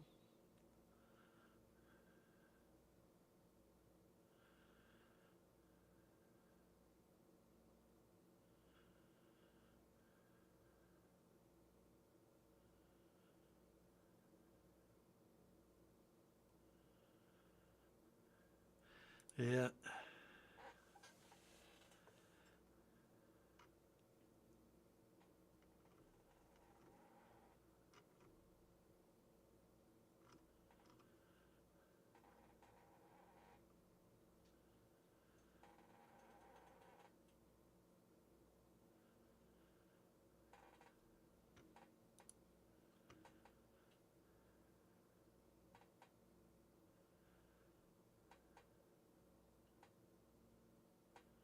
Oh yeah, yeah, yeah. They were talking about that as well. That there's lots of good sources for wild yeast, and one thing they hit on that I never really thought much about, but getting a fall variety versus a spring variety for hardiness probably be a good route to go, because your fall variety is going to be more hardy than your spring variety. So that made a lot of sense. That's something I never really thought about. So that kind of got me thinking.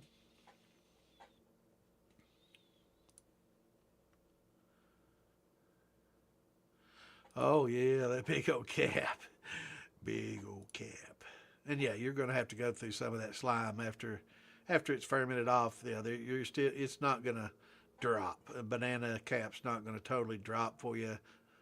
You're going to have to skim some down, because it's just crazy.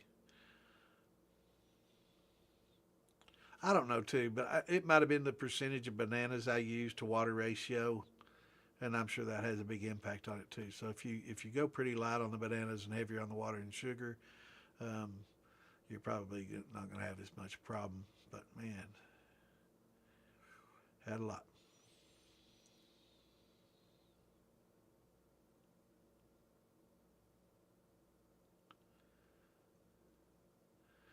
Yeah, early on, day or two, yeah, it's fine. But you want it to become anaerobic and cut down on the production, reproduction, and focus on the task at hand, what we want them to do. Because we got to try to focus them on that. You know, they'll keep breeding. Something I did learn that, yeast will tend to only produce like 40 offspring, before they start stressing and creating maybe some miscarriages or some strange or lesser stringent, offspring. So I thought that was pretty interesting. But yeah, I've never really delved into majorly into the science of the yeast, and that's something I'm going to kind of focus a little bit more on. I've never really studied it to that degree. I've studied the phenolics and the characteristics and what each will, contribute to flavor and things of that nature. But as far as in propagation, but I've never really delved into the fundamental science of it.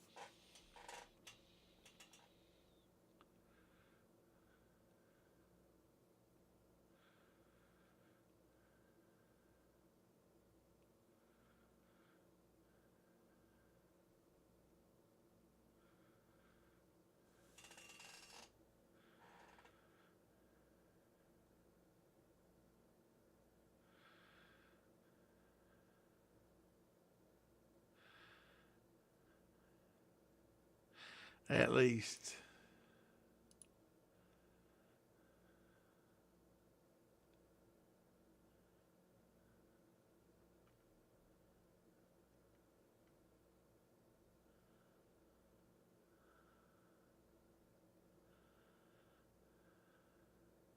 350 is not too much, man. I manhandle 350 all the time. Just getting out of bed, I'm lifting up 350.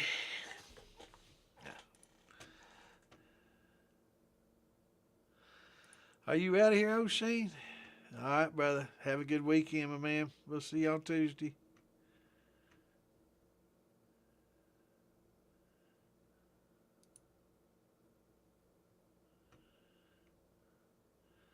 Yeah, let me know how the wood thing turns out, though. It'd be interesting to see.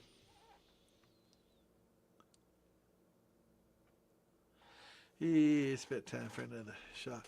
I did good, Clint. I didn't get too far behind. I tried to keep my long-winded answers short-winded answers, and you'd be proud.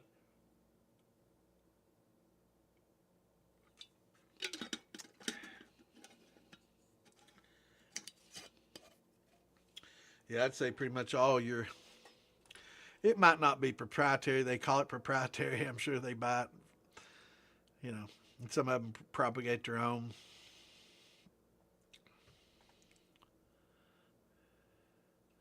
I don't know where Shadow is.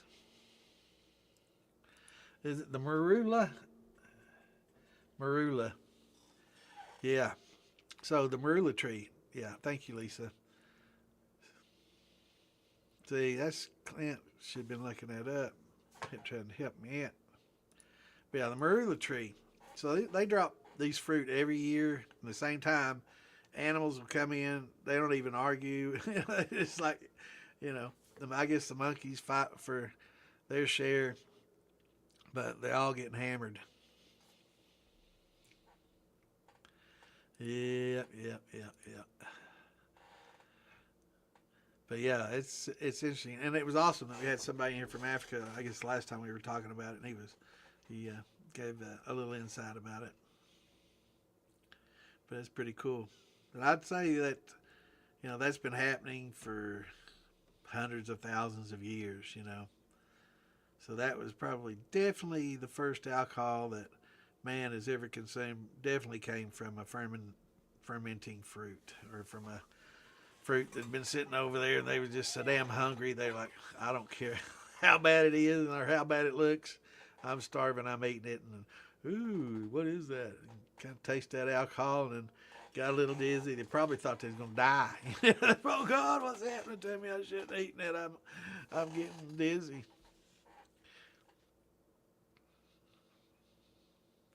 Maybe I shouldn't eat that whole bushel of rotting marula fruit.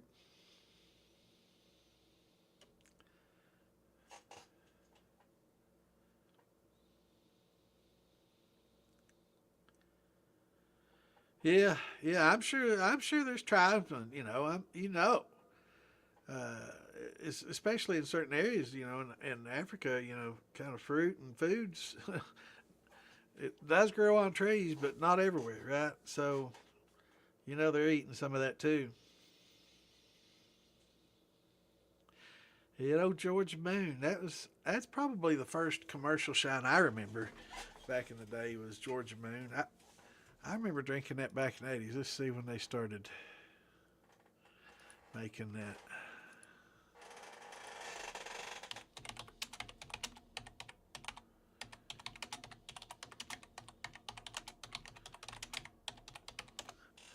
I'm guessing early 80s. Holy shit. No.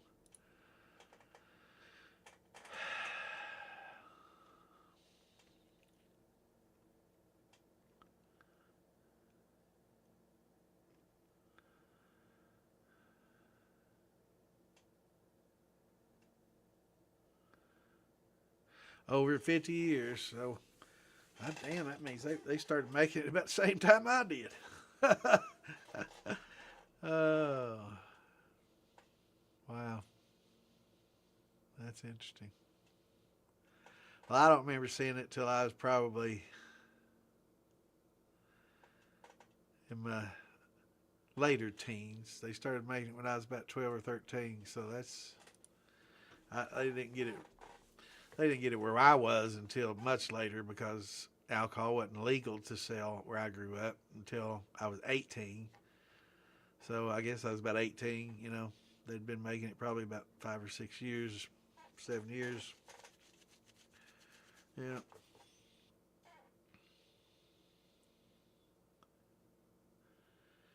So that was, but the regular shine, I can say with 100% unequivocally, it was not as good as the local shine back in the day. So the Georgia Moon that you got in the jar back in, the 80s, um, late 70s, early 80s, was not as good as what was being made there in Pike County, the White Island that was available. It was definitely a better product. But I haven't tried any Georgia Moon in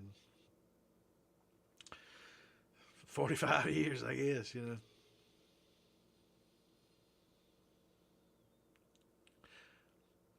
Yeah, it was rough.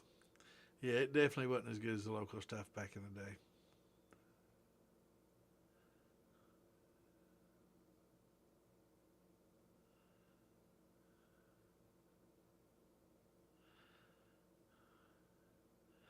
Right, right. Yeah, I'd say, depending on where you lived, for sure. It may have been the best stuff you could get at the time. For a lot of places, it probably was the best moonshine available. But yeah, a lot of people it didn't sell real big off the shelves in the liquor stores and there in Pike County and East Kentucky, I guess. It was cheaper though. It was cheaper than the shine good moonshine that you get.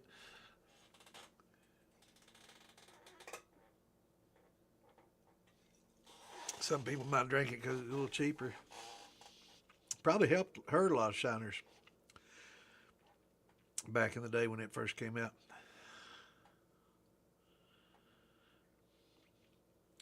The Blurring Mountains.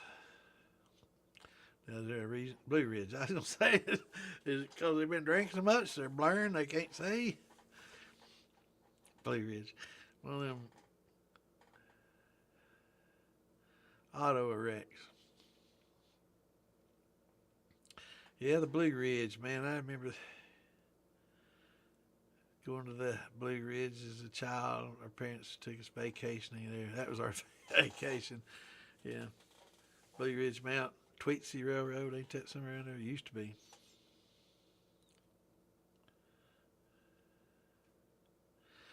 So early shine from the early 1900s. If you taste it today,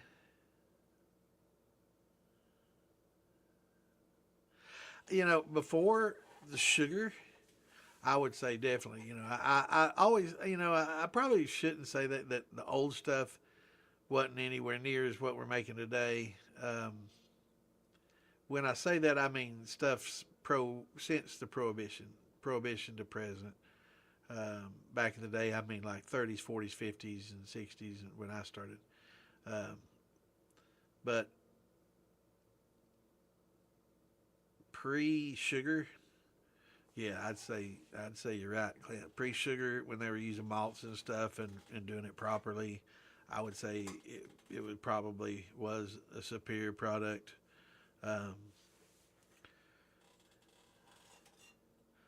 I don't know. It'd be interesting to compare some of the old malted stuff, but it was more of a craft thing. It's just like houses. Look at how houses are built now versus the craftsmanship that went into houses then.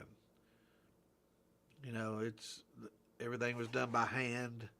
Everything was, they spent a lot of time just making the trim work, the moldings, and the carving by hand. Much more intricate, beautiful. That some of those old Victorians, it's crazy the amount of craftsmanship that went into it. Nowadays, they just sling that shit up, nail gun it, and run. It's the craftsmanship's nowhere near as good in home building today as it was then. Now, some of your finer multi-million-dollar homes, maybe, but yeah, for the most part, some of these old homes around the 1700s, 1800s around here that were built, some of the hand carved woodworks, they're crazy. As an appraiser, you look at it, and it's like, man, if we did a cost approach on that, this house would be like $5 million. This $200,000 old house downtown would be $5 million if we did a cost analysis on it, because how much would it cost to hand carve and make a lot of that moldings and huge spindles and walls of paneled walls, and it's just you wouldn't believe some of the nice homes that we have here downtown, you know, and just in Lexington. And it's the same in a lot of the, you know, bigger cities that were decent cities back in the 1800s. Man, there was a lot of craftsmanship that went into some of the large, big, you know, wealthy homes. Um, Beautiful stuff. And it's just a shame. You see some of these houses, you know, back in the 90s, you know, they were selling for 70 to $120,000, and you couldn't buy one room's woodwork for that today.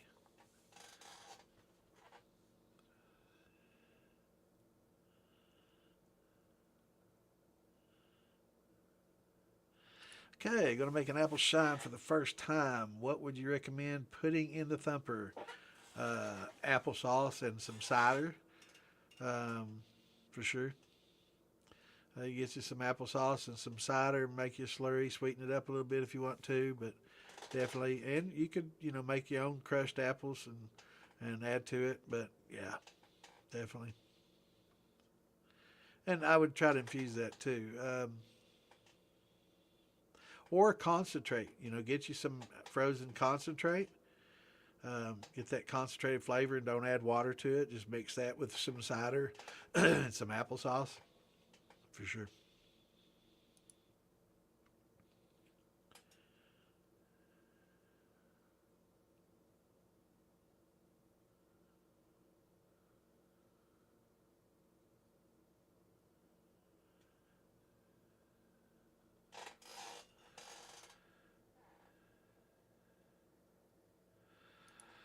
Wow,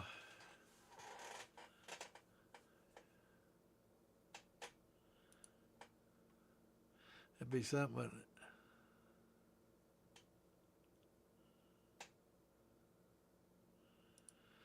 it? Yeah, I'd do applesauce and get some apple concentrate. Get some concentrated apple, and you know the kind you make is the frozen concentrate, and put that in with some applesauce and a little bit of cider.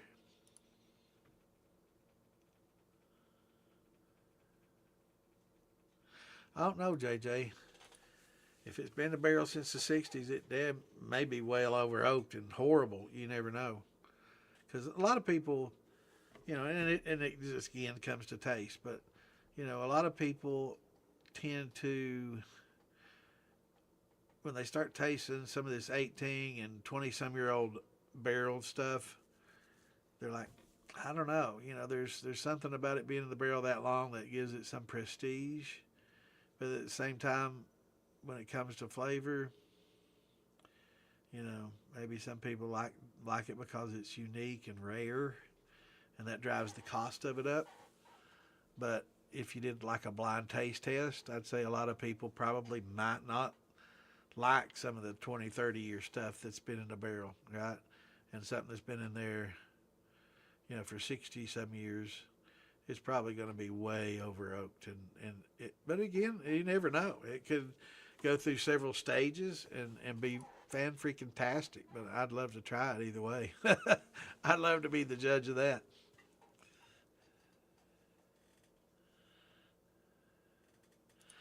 I went to get a quart late. I made late summer, and it had floaty things in it, suspended about a half inch from the bottom. Looked like a jellyfish. What the heck is it?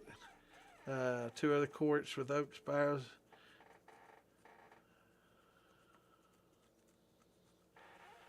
I'd say it's probably just fats and oils that have kind of fallen out of suspension. Um, if it's high proof, it's not going to be anything harmful. Uh, you know, most alcohol, you know, ages really well at high proof. You're not going to have anything in there that's gonna that's gonna develop.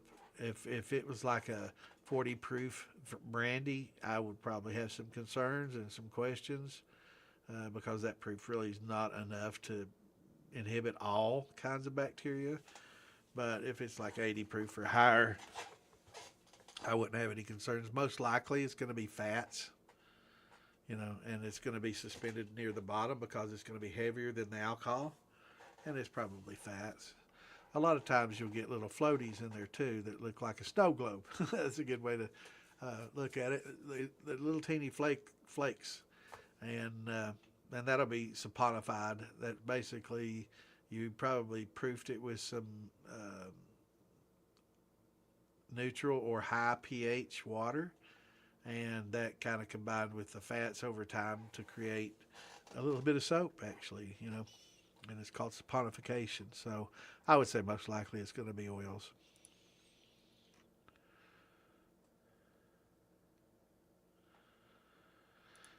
Okay, for a first-time beginner, I want to make vodka and gin. What type of still would you guys recommend? I know there's a lot of variables. Um, for vodka, you're going to need a column with you want a deflagmator or a column with plates to get that high proof. Because to make a vodka, you need to get 190 proof plus, and you're going to need plates and a column for that. Gin, you're going to have a chamber that you can infuse botanicals, um, whether it's an infusion chamber or the top of a football steel or something that you create. Some people will hang it in their pot, and in a hanging basket, which is going to be much less effective than forcing the vapors through it, because in a pot they can go around it. If it's just hanging in a bag, a lot of your vapors go around it, won't go through it. But if you create an infusion chamber that has a basket that forces it through it, like we force it through the copper mesh, you could probably loosely put your copper mesh in your column, right? And you could probably sprinkle your botanicals on top of that and let it force its way through those. Don't pack them in. Don't pack them in. And that would probably be okay as well. But a lot of people will have a special gin basket or a gin chamber. Let me pull up something like that and show you what it looks like.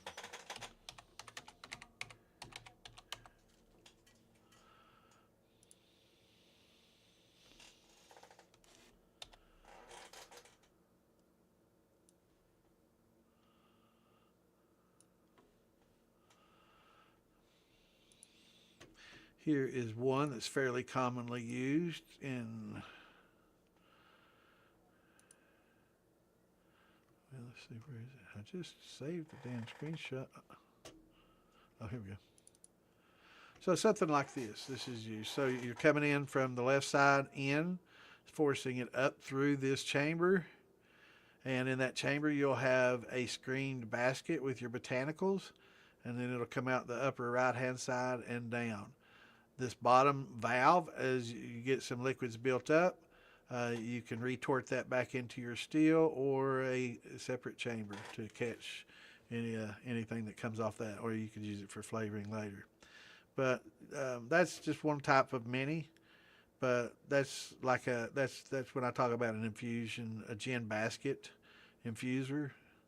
That's basically what we're talking about. That's a 4-inch.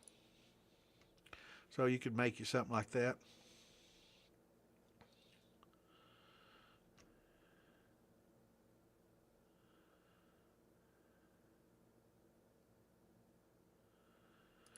Yeah, it'd be okay. Yeah, you could just run it through a coffee filter and filter that out. Or like Clint said, you can heat it back up and it will your oils will go back into the solution, once it's heated up, but they will fall out over time.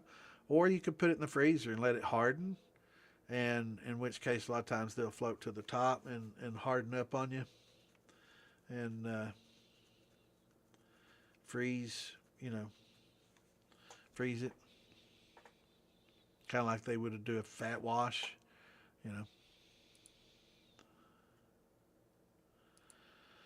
Beginning my journey in distilling as well as, and I'll tell you, for the price, those Weber steels work. They work just fine and very, absolutely. I preach it. I mean, I've preached it for years. Alan has also preached it. Early on, um, let's just face it. There's a lot of people out there that have issue with Chinese, and the government. And I'm not going to get political, and it's probably on both sides, so it doesn't really matter. There's no RD that should have issues with communist China and their leaders, but the people of China are good people, right? So I don't hate all things Chinese like some people do. You gotta keep a level head about things, right? Um, but yeah, these favorite football steels, or even the 3 pots, once you get them fixed, they're fine. but the three pots are a good value. You're buying some pretty decent sized stainless pots with, sealed lids for cheaper than you can buy just a stock pot here. That was made in the U.S. Um, so you're getting decent bargains. But when you do get the three pots, you're definitely going to want to increase the size of your plumbing coming off of them, so you don't get the back pressure that we talk about. And you're going to want to get your condenser off the top of the steel and get it away from it where it can be a little cooler and away from the gas. It's kind of hard to run, if you're doing it on a turkey fryer and you got these little silicone or rubber lines going up to your canister condenser. Those are going to melt on you, right? So you need to get it away. So I've seen people take these. So I actually saw somebody post in one of the groups the other day. They got a 2.5-inch spool and move this condenser. Now, if it's on a stove, it's not going to be a big issue. But like on a propane burner, they got a 2.5-inch spool, 16-inch, 24-inch, whatever, and they got that canister filter away from the heat coming up off the sides of it, and it made it a lot more efficient for them, and they had to use a lot less ice in their water to keep it regulated to the temperature they needed. So it's a great value. And so are keg steels. But to the other question, for your vodka, running one of these cheap little, you can get this Weber steel here, and you can run your little column like that off of it, and get you 180, 190 easy. If you run cold water in your deflegmator, put your little copper mesh in there, loosely packed copper mesh, right? And you could get in the 190s easy. I did 187 on mine, very similar to this, with very little effort. I didn't even run cold water through the deflegmator. So if you wanted to increase that, you could run a little colder water in through that deflegmator and get more reflux, and the only thing going to make it through would be the alcohol. So, but also there's other columns that you can put on there. There's a decent little setup with a multi-chambered column. That's called a milk can type pot. That's similar to the old milk cans, the old stainless milk cans. You can throw one of those on there. That's what I've got. 4-inch plate, multi-plate for your column. And that right there with the deflegmator will make you 190 no problem, and it'll strip all the flavor out and make you a good neutral spirit. And that's what they're for. So to answer the question before, for the vodka, that's what you need. For the gin, get you one of these or make one. And these are very similar to the infusion jars and the copper jars. You can either go in through the bottom or you can go in through the top with a down comber that's going to go to where this one comes in. So basically the same thing, except when this one gets to the level that pipe is, it's just going to start refluxing back in, right? So once you get to the bottom of that sight glass, you're going to be able to see it, but all that liquid is just going to go right back in. So you're going to get some of your botanicals that go back down in there. Now, some people might not want that. That might be desirable. I probably wouldn't want that either. I'd want to bubble my liquid through my vapor through that liquid that has a lot of that strained botanical flavor. So, I think using an infusion chamber, basically like a little mini thumper, like the jar rigs are. You see the jars where it's got the downcomer coming in from the boiler side all the way to the bottom, and then the out comes through the top of the jar lid. Making your little copper one of those and being able to infuse, right? Open the top. This one has a tri-clamp on it where you can open it up and pull out the basket, put in another one, tri-clamp it back on, and keep right on going. You can do the same with your infusion chamber, but it's, you're going to have a decent size one on there where you can just pull it out and put in another one. So, yeah.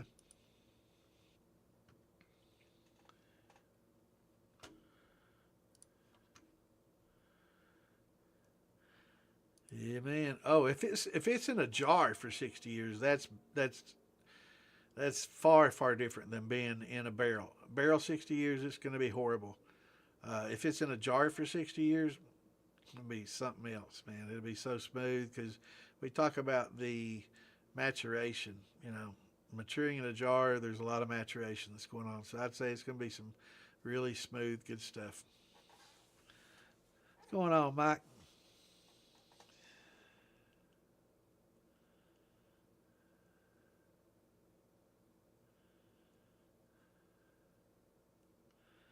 Yeah, you'll be fine, brother. 120 proof, it's fine.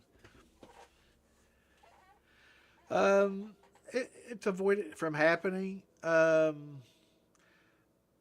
don't get in the tails as far or freeze filter it. You can freeze it, and when before it, right after you distill it, you can freeze it, and you can cause all those solids, all those oils to harden and solidify, and just pour it through a cheesecloth and or a coffee filter better, and just trap them all, and that'll take care of it. But you do lose a little flavor.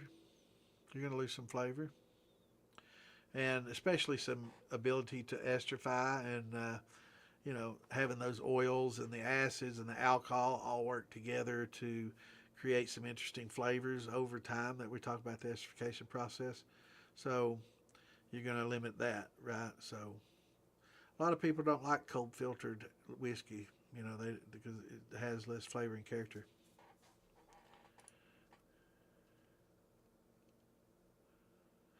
Yeah, there's two different kinds. One will tell you your viscosity of your mash and how much sugar, based just simply on the viscosity. So it's not technically just sugar, but it gives you a great idea. They have a lot much more sophisticated equipment that will give you an exact reading, but we don't.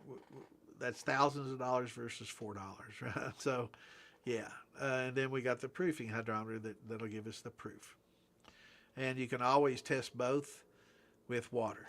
So they're basically should if you got one you think it's off a little bit. I had somebody talk to me the other day. I think my hydrometer's off, man. It's got to be off. And I'm like, well, put it in some water and test it. And like, I didn't think about that. So put it in water, and sure enough, it was off. That little piece of paper can slip in there, and on his it was about 10 proof difference. So, he has to add 10 proof to everything to get it right.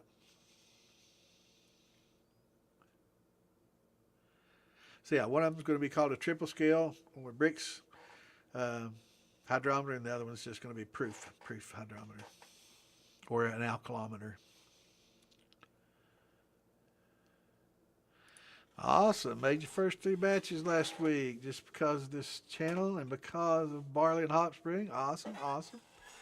Made your first batch. Bought some cheap wine, some good old box wine. Awesome, man. I love to hear that.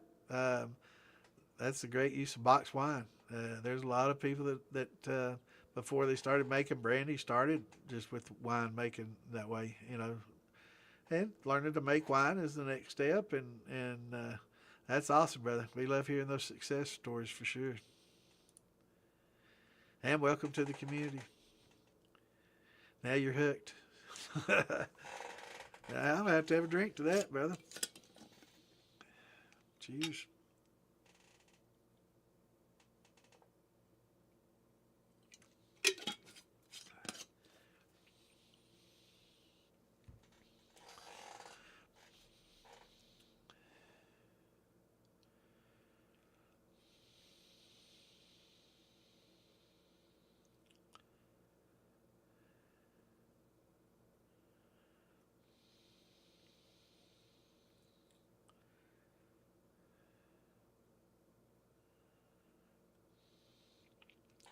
And when he talks about the reflux head, he's talking about the phlegmator.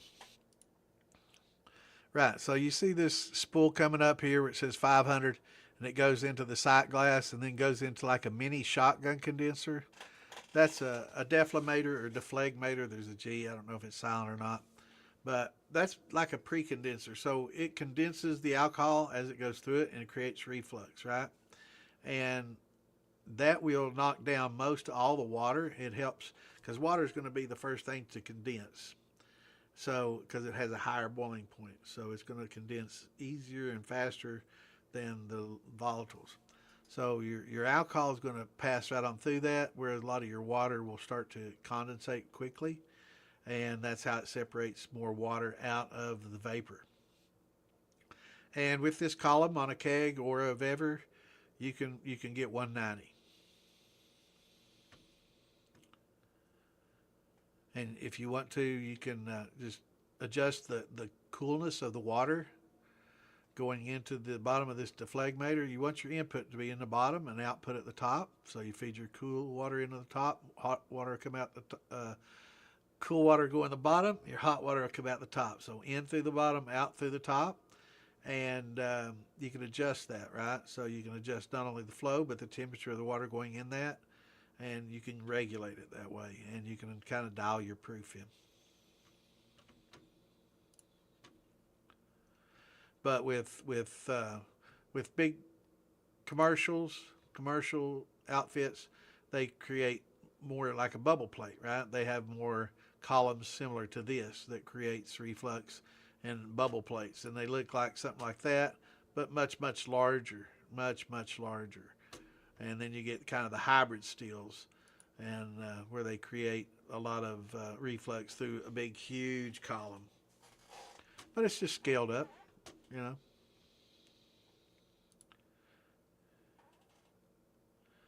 What's going on, propane? Buying a 16-gallon milk can. Well, there you go. I thought I had a picture of a milk can up there a minute ago. Oh, here we go. There's your good old milk can with a column on it. That's what he's talking about. Propane's talking about his milk can. That's what they call the milk can still right there.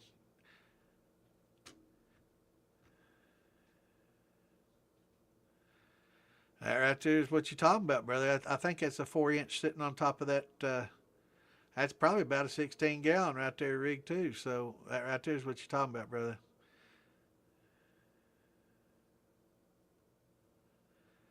And for a 16, 3 or 4, whatever you can afford. 4 is always better, but it's a lot more expensive than a 3. It's a big markup, but there's a lot more surface area to a 4 than a 3 too. But it's whatever you can afford. Really. It's definitely 4 is going to be better. Is it that much better than the 3 based on the cost? I don't know. Probably not. Maybe for that size. But if you plan on maybe one day putting a 30-gallon underneath it, you're definitely going to wish you had that 4. So if you want to kind of prepare for the future and thinking maybe one day I'm going to be putting that on a bigger pot, then I'd go the 4.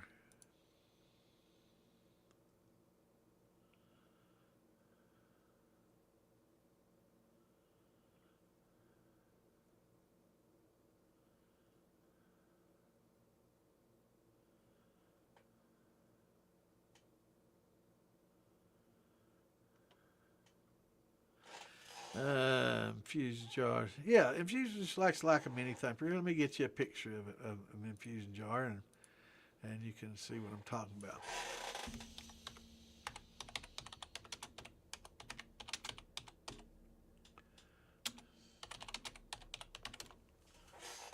Let me get a picture of one if I can find it here.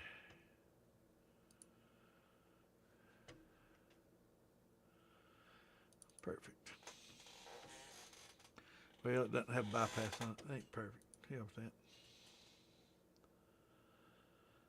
Let's see if I can find one. Here's a triple jar rig. Here's Phil Billy's. Now you can put a bypass on this very easily, but let me put this up here. Well, shit. Let me go back.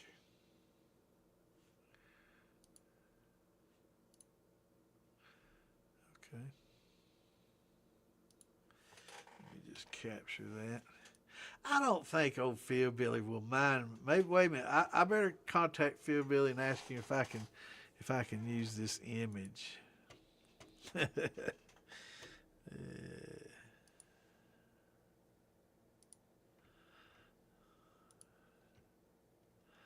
Sue me, Phil Billy. Sue me. I dare you. All right, let me move the speech away from this. So This is a triple jar rig. Awesome. This is the most basic of the setups. You can have them on top where they have a bypass. You can have them bigger jars with bigger lids with have a little infusion.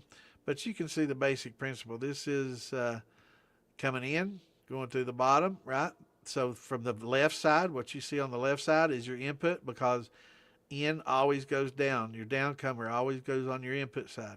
I don't know how many times I've seen people put them on backwards. They're like, this isn't working, man. I'm getting, it's puking. I'm getting a lot of liquids coming out. You know, it's colored, and it's my distillate's milky looking. It's got shit in it. It's because you're going backwards, and it's forcing all this that builds up in there and out.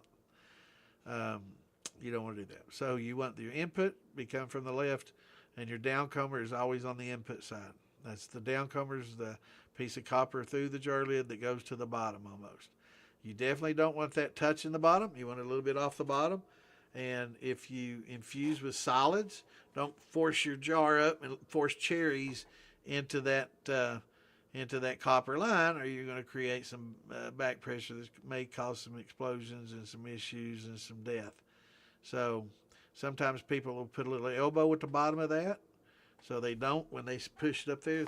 Best thing to do is just put everything that you're going to put into that jar rig into a blender first, and have nothing of size like grapes, cherries, any fruits that are big chunks of fruit that could get pushed up into that tube when you tighten it back on there.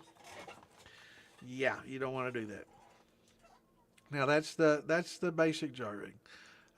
You can step it up by putting a bypass on it, so you can bypass these, so you can change them out without having to worry about steam coming out and shooting out, especially if you're using propane. So every time you want to change the jar out, you can flip the switches, take that jar off, put your new jar on, flip the switches back, and go. Now let me find you a copper, which I try to, and Fieldbilly also makes, but they're going to be a lot more expensive. So but it's worth it, definitely worth it. And it has an infuser, so you can actually infuse as you go, drain as you go. It's got a drain in it. It's got a port on the top with a ferrule that you can open up a butterfly valve. You can pour it in, or you can have a spool sitting on top of that where you can dump it in, or you can have an upside down jar with a valve on it that you can just put it on there and open up the valve and let it feed in there. Either way, Fieldbilly makes all those too. But yeah, you can, let me see if I can get a picture of that.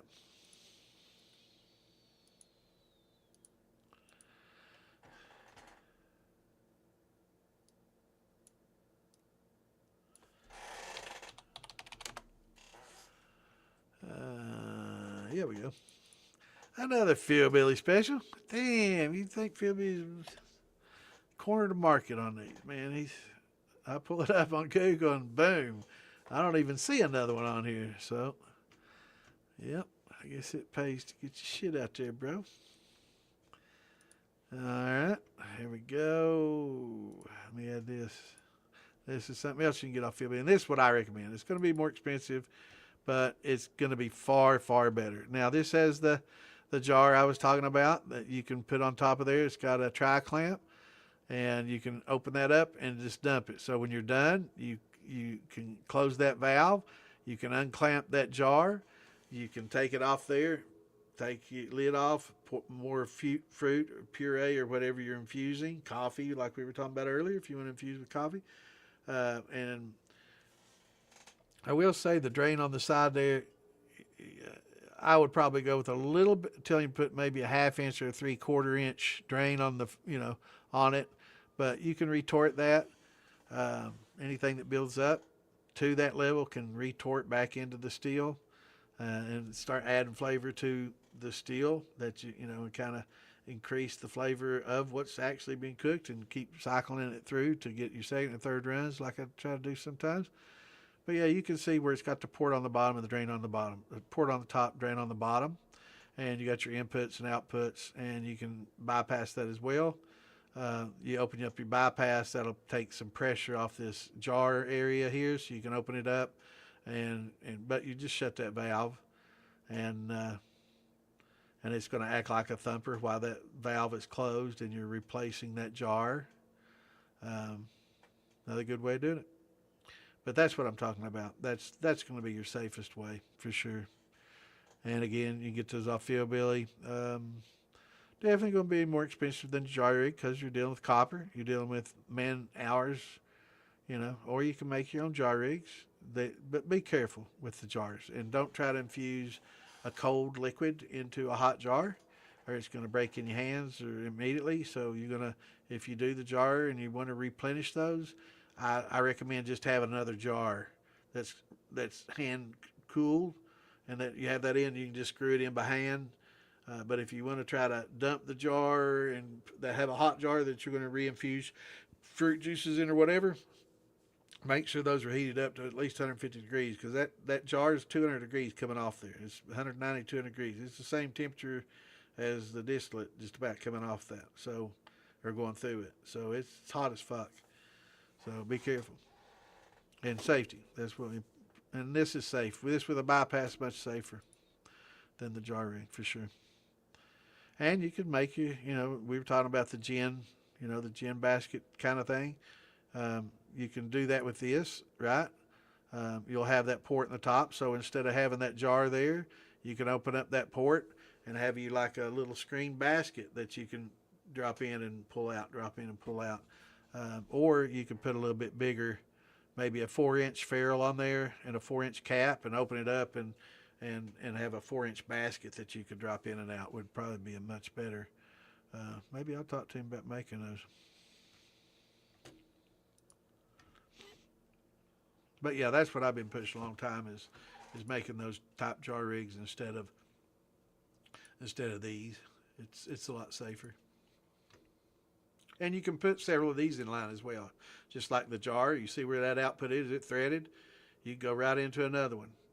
And you can put several of these in line as well. And if you have a larger setup, it definitely pays to. You talk about adding a flavor. I've tried liquor and brandies that have come off just straight off the still, and then the same exact thing coming through 3-jar rig.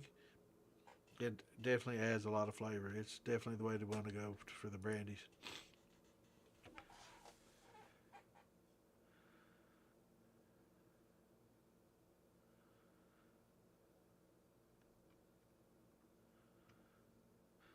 Right, so I hope that you can see the same process. It's like a little mini thumper.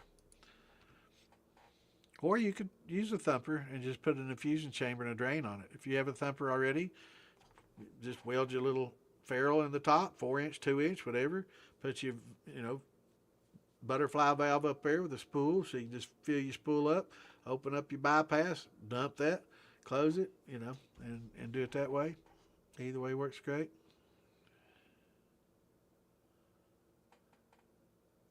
Yeah, I always buy you hydrometers in pairs. Always.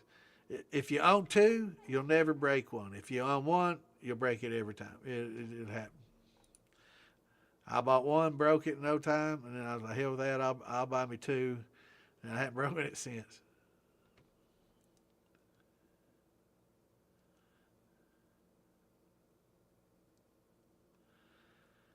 Yeah. The silicone graduated cylinders is the way to go. They're made with a silicone that's resistant to, all the distillates that you put in their heads and everything. They don't break them down, and they don't break. But I do have my glass ones too, and I tend to use them. I like it. I like the cleanliness, the sterileness of the. I don't like the thought of microplastics and stuff. I'm really weird. Once I smoke some pecans, it sounds awesome. Smash them up, put them in the last mason jar. I was very surprised. Yeah, absolutely, brother. Heck yeah. And I've been known to put. You hear him talking about some of my liquor. I put my nuts in, right? And they make fun of it because it's not my ball sack. I'm putting it there. All right. So I'm putting in walnuts and pecans and other stuff too. It's a great flavoring. And there's good tannins that come off there that give it a bitterness and a woody bitterness. If you like that, some people like it, some people don't. But yeah, there's an old joke about Santa putting his nuts in your liquor. But yeah, it's good. And I do it post flavoring with some things too. Yeah, I'm not real fond of them, man. I'm weary about the microplastics. I'm freaky about that. I don't like it. Had an interesting week. Did my first bit of steel welding. Welded copper for hot water heaters before. Very different. Suppose I'm building up to be able to make a steel one day. That's awesome, brother. So was this a MIG, TIG, or acetylene gas with a brazing rod? What kind of welding did you do, bro? That's awesome. Yeah, I've got me a little Hobart MIG welder. I've got me a Yes TIG, AC/DC TIG welder. Pulse, man, it's awesome. Square wave pulse, it's the bomb. Yeah, it does on it. That sounds good.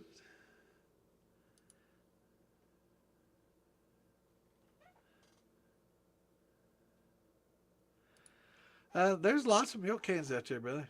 Lots of them.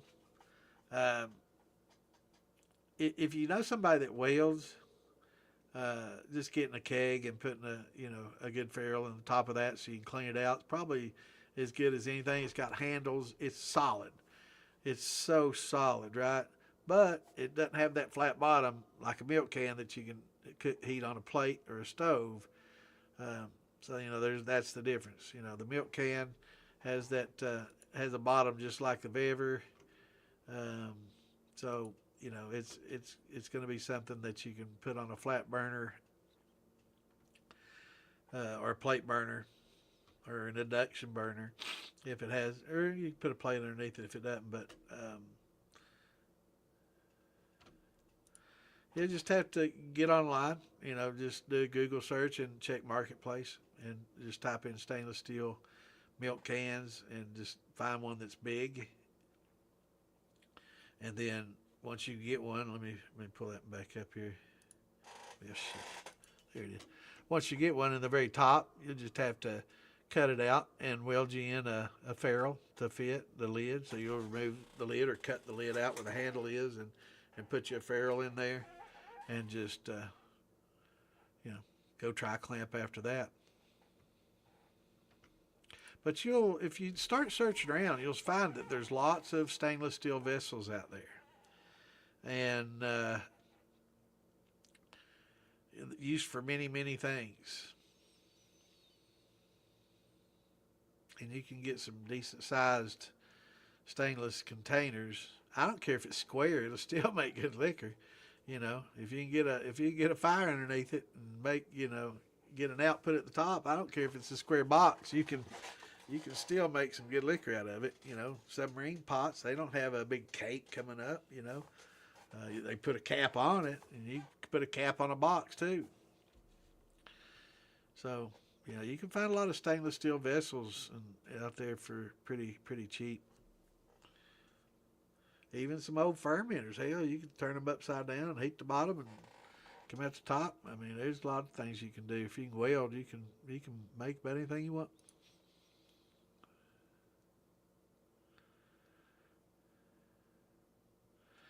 The diameter of the debossed cooling cubes, 3/8. Oh, you talking about inside the shotgun? Oh, you talking about inside the canister? You talk about inside the canister condenser. It may be. I'm not sure what size that is. It's a stainless. So it's a corrugated stainless, flexible stainless that they just kind of like a copper, flex, just like it in fact, and they just coil it up inside there. Um, Good question. Probably half. I'm guessing. I don't know. Haven't measured it. Good question. I have no idea.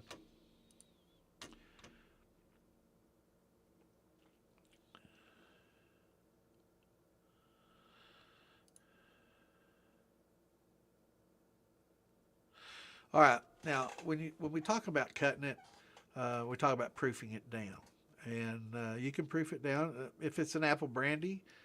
Why proof it down with water? Right. So But some people will, and because they want it to stay clear. That's a big deal.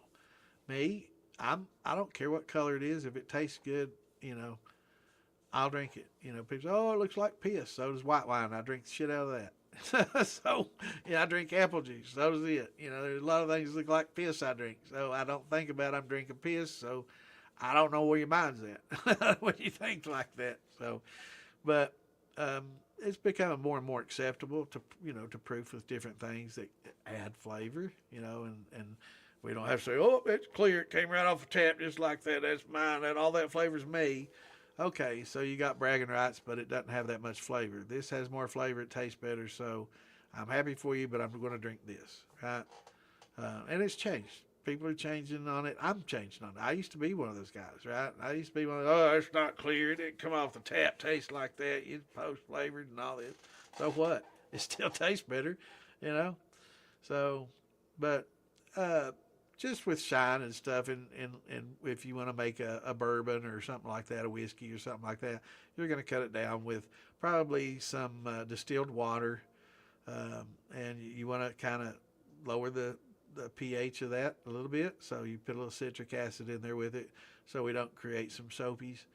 Um, like we were talking about earlier, when you get the high pH. So if you got tap water and it's like 8 pH and it's hard, and you got a lot of calcium and you got a lot of minerals in it, high pH, and then it's likely to saponify if you use it to proof down with. If you got some oils in there, which you're going to have.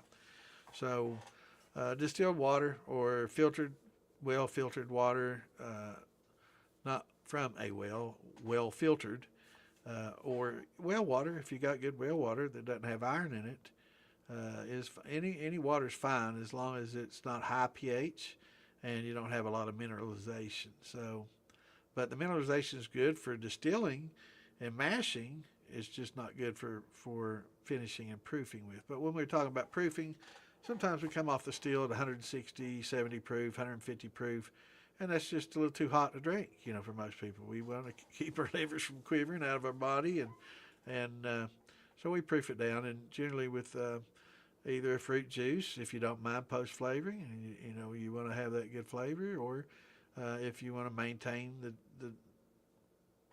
distillate and the color, and brag about that's the flavor that came off the drip, then you're just going to want to use water or sweet water.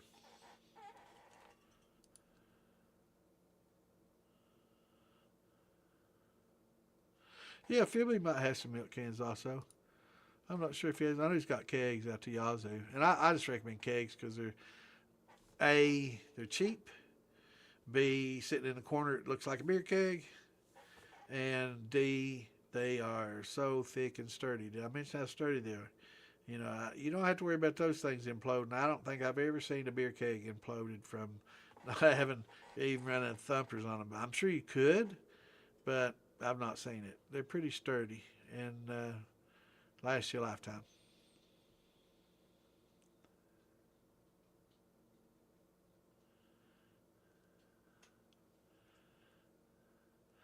I love me some sockeye salmon. Man, that sounds good. Now I like it. I like it smoked, and I'm not real big on oily, strong fish. Like trout. I'm not a real big fan of trout and oily. Strong oily fish. Like a mackerel, probably not my favorite either. I like the white, delicate, light fish. With that doesn't taste real fishy fish. Not a real big, but salmon, smoked salmon is one of the fishier fishes that I'll eat and I like.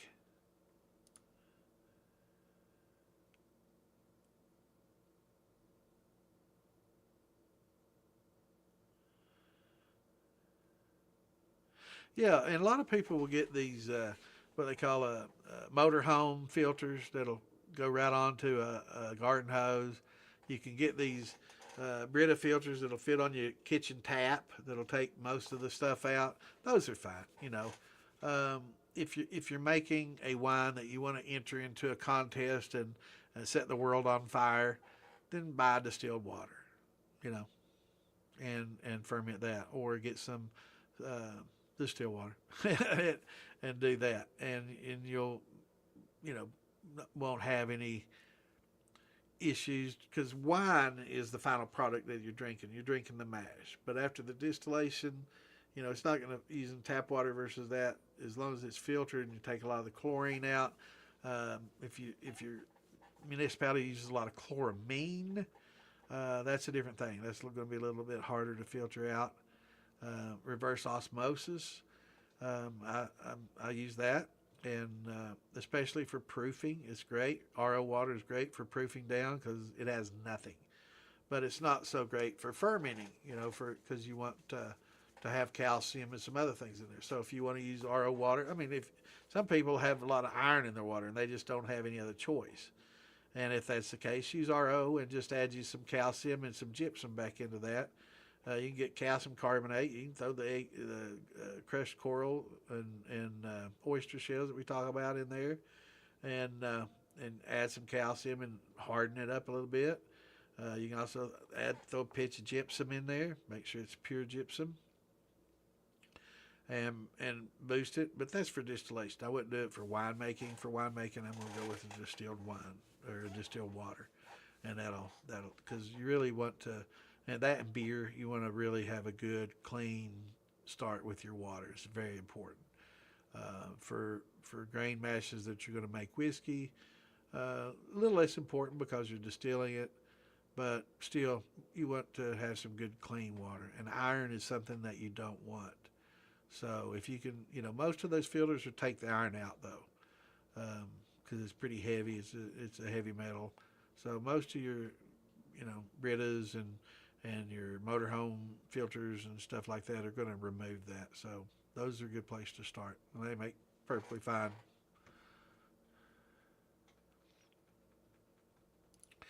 Fittings are really small on the debauche. With mine, I wish I had. I bought tap and die. So I have an issue, and well, everybody has issues with Chinese thread patterns. They say it's MPT, but it's not. And the reason they send you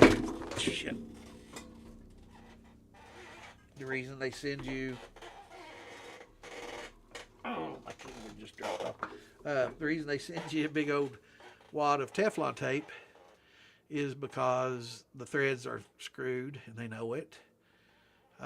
So any of that stuff I get, I've got, you know, an eighth, I've got a quarter, I've got 3/8, I've got half, tap and die. So I just go in there, bore it out, and do the same thing on the other fitting and adjust them, right? On male and female side both. And that helped me out a lot. But also, on mine, I'll show you. Let me see here. Okay, you see where these fittings come out of the deflator and out of your shotgun condenser? They're coming straight out. I put elbows, right? Because you see where it bends, where that pipe bends when it comes out of those, every one of those, it has that bend. After you deal with some warm water, that's not going to be a bend anymore. It's going to be a crimp, and it's going to restrict your flow drastically. So if you put an elbow in there pointing down on all those, which I did, you don't have that problem anymore, right?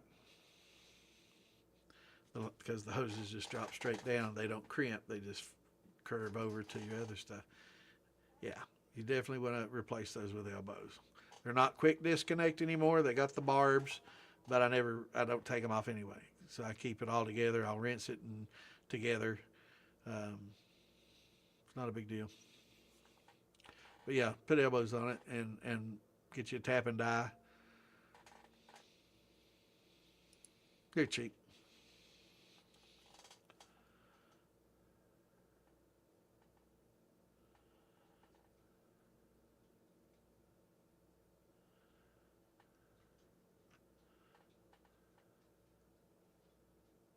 Yeah, and as far as the fittings, JJ, take it to the hardware store and just get threads off the shelf and just gently try to screw them in and out and see what fits, and it'll tell you exactly what thread and pitch and everything that it is. It's MPT.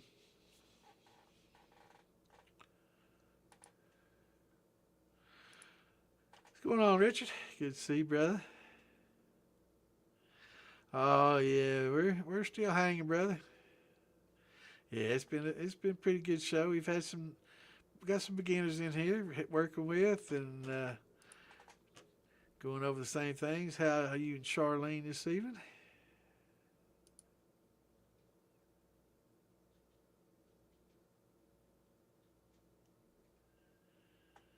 Yeah, yeah, awesome, man. I'm glad to see you got my bypass, man. I love seeing that. Um, yeah, I originally built that back in '83 because I was getting smearing out of my thumper, and I'm like, how the hell? I mean, I'm getting smearing, and I knew where it's coming from. The heads, of course. So I'm like, how am I going to get rid of this? And I figured, well, if I could bypass the liquor that's coming off my steel through the condenser, the heads and four shots through the condenser without going into my thumper, I wouldn't have to worry about that building up in my thumper, and polluting my tails. 'Cause I always put tails in there, right? And I'm like, how in the hell am I getting heads tasting like tails, or tails tasting like heads? And it's so I built that bypass, and it sure enough it took care of the smearing, and it works even better for these. I mean, I didn't invent it for the jar rigs and for the infusers, but it's a big game changer for those as well. So I guess getting double duty now. But I'm glad you enjoyed it, brother. Yeah, it is a very fun craft, man.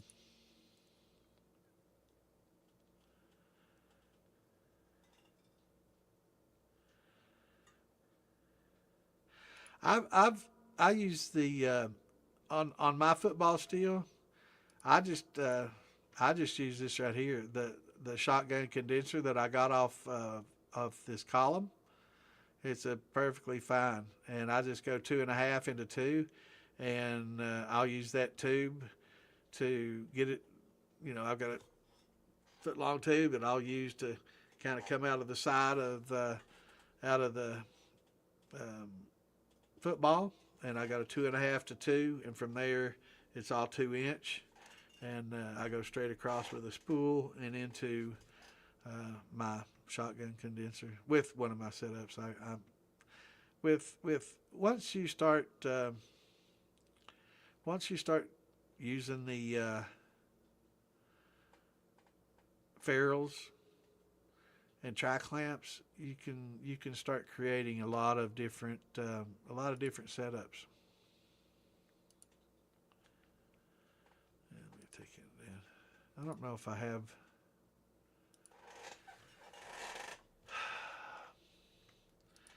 Let me see if I got any of my old setups on here. I usually don't show a lot of this, but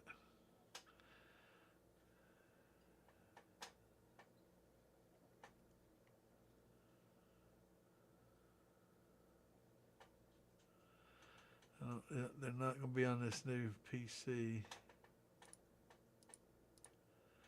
Yeah, I don't have them.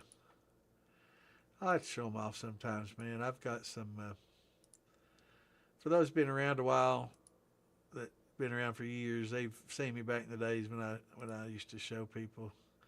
I used to be a little more open about some of that stuff than I am now. I'm a little uh, kind of paranoid about certain things, but I'll get some pics and show them to y'all sometime off my phone. I think a lot of them are still on my phone or in my old PC over here.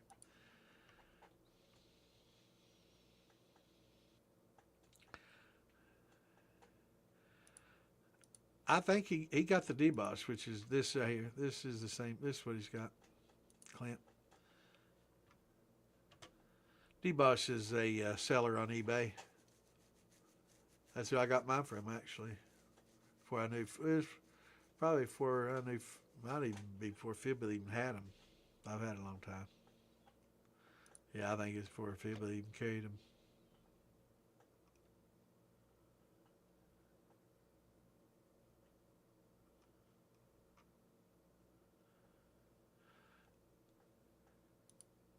Yeah.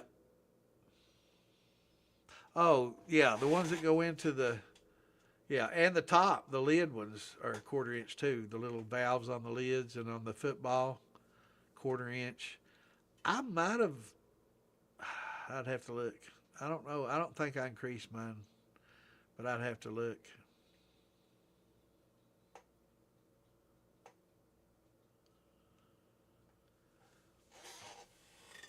I think I just went with a 1/4 inch. But one thing I did notice, this goes from like a 1/4 inch, but if you look at it, it's a 1/4 inch, and it even reduces more than that for the easy on and off, right? For I don't know what I can't think of the quick release thing, the blue thing that you push to release it. You look at the size of the actual plastic plumbing that comes off that, it's even less. So it's like a 16th. It's tiny, tiny. So I went 1/4 inch that's bored out, and it's actually a 1/4 inch, and it's got a large hole. And it's much larger, and I use a larger pipe, and I got a lot better flow. It's all upstairs where I grab it and show you. But I could grab all that. I could grab the tap and dies that I got for all that.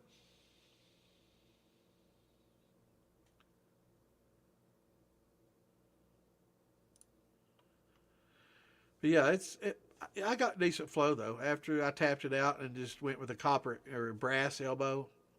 Oh, brass, it's just water. There's nothing going through there but water, so it's not coming in contact with anything, and it wouldn't be bad if it was. Modern brass has absolutely next to no lead in it. You get more lead out of a fish that you eat. So I don't want to hear more whine about lead out of brass. If you're worried about that, don't drink out of your taps, because especially if you're in a house that was built before 2000, because it's going to have lead in those faucets. Every one of them, every one of them brass fittings underneath the sink too is going to have them.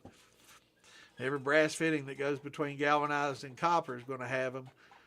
Yep, every water heater valve probably has them. So there's a lot of brass, and those had a higher content of brass than like post 20, like in the 80s they made a reduction in brass or lead and brass, and then in the 90s they reduced it more. And like in 2012 or something like that, I have to look. I used to know the dates and preach on that, but they reduced it even more to where it's just if it's modern brass that you're buying today, there's virtually next to none in it. You're going to get more, like I say, you're going to get more lead out of a can of tuna fish than you will.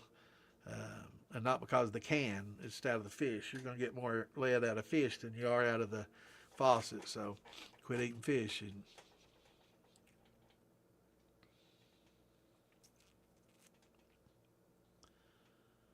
hazelnut, there's a lot. I mean, there's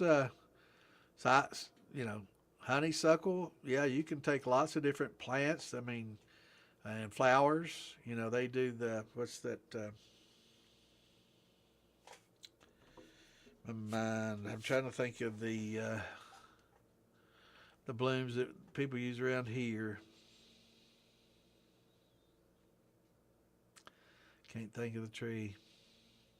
There's a nice purple bloom too. Palmetto. Yeah, I think palmetto bloom. Let me pull it up real quick. Make sure I don't want to misinform everybody.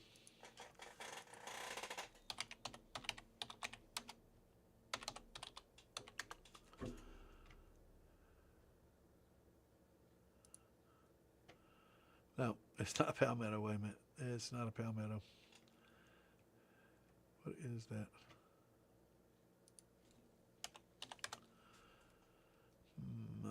Definitely not palmetto, so I'm glad I looked. What is that tree?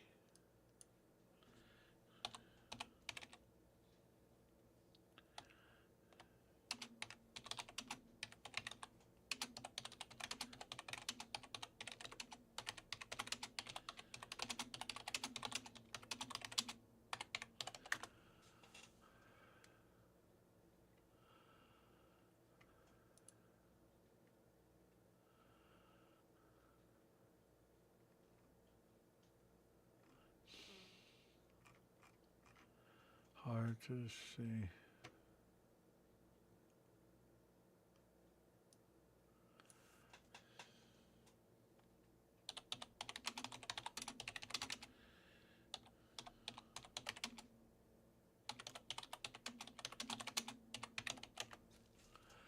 I will find it. 'Cause it drives me crazy when I can't remember anything.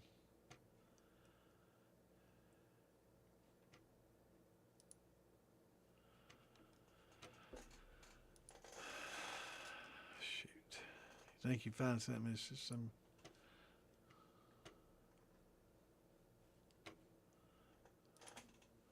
Oh shit, let me share. I forgot to share this with the other groups. Let me go ahead and do that real quickly. Y'all try to be thinking about what that tree is. It has a nice purple bloom. Um, I've got them in my yard, and I can't remember anything.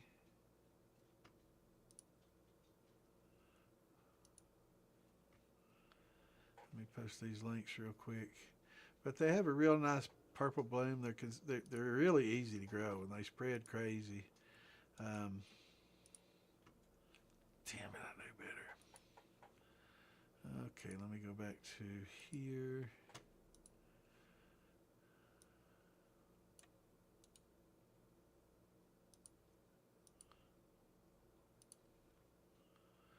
All right, let me share the rest of these links. Damn it, I can't believe I forgot that. Clint, you're supposed to remind me. I can't believe it. You didn't remind me.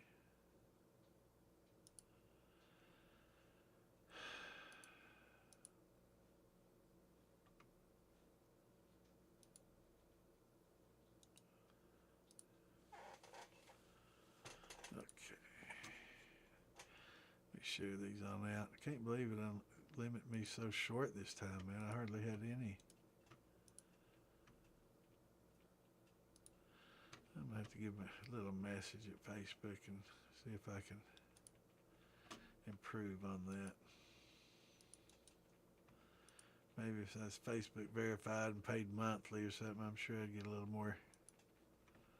Because it'd be worth it. You know, having to do this 8 times a month or more, depending on how many weeks. Yeah. Gets old. But hopefully y'all know what the trees. Lisa's on there. She'll know. She'll know just what I'm talking about.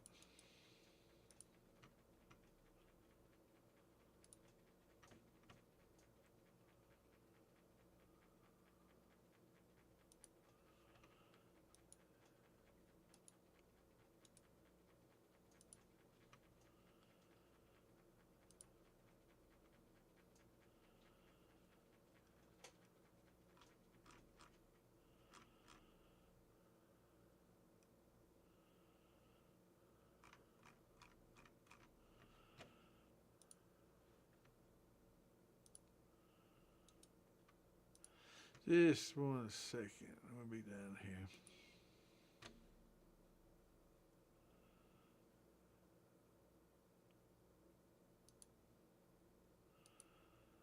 All right, let's see. I'm going to scroll down and see if anybody got the right answer. No, not hibiscus. Hibiscus is another one that they do, but it's not that. Yeah, yeah.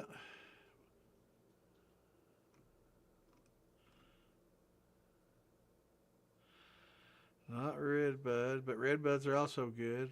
This one, it spreads a lot, and it's got the leaves on it have lots of tiny little leaves coming off of it, and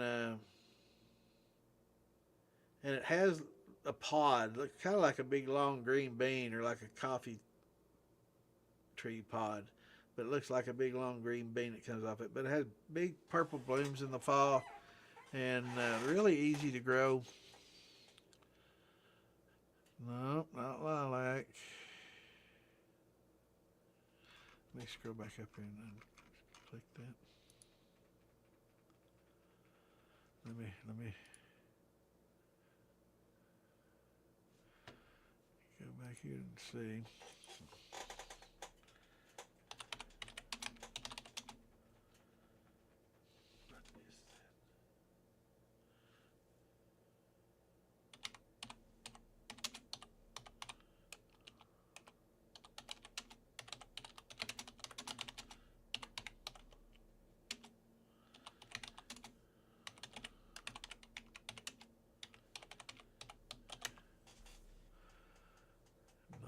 Wisteria. We talked about it several times before. I hate it when I can't remember.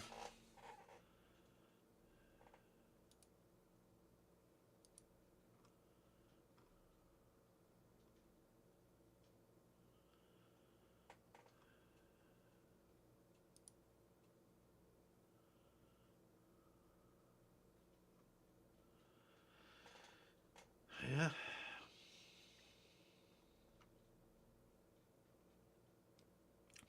Not a crepe myrtle.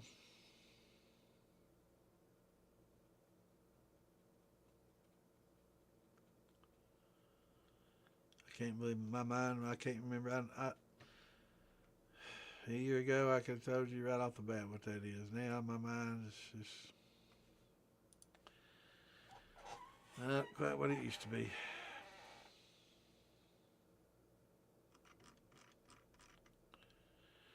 Not, not mimosa. Maybe mimosa. Let's see. Let me see.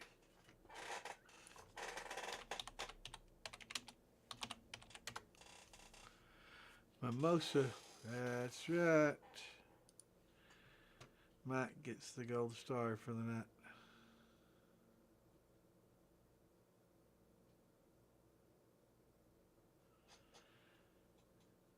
Mimosa. It's pink, purple, pinkish, purplish. Wait. Who said mimosa first? Oh, maybe it was Clint. Uh-oh.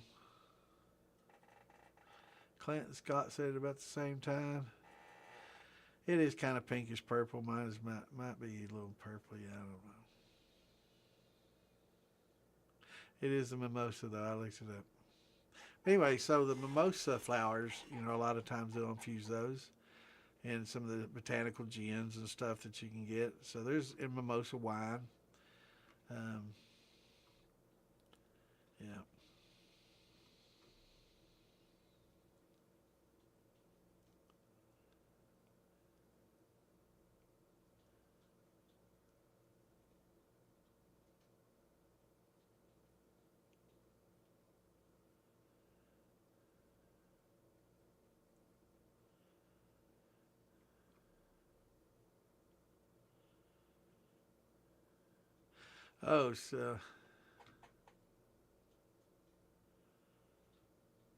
Oh, so this is stick welding. It's welding with a stick. Yeah, I got you, brother.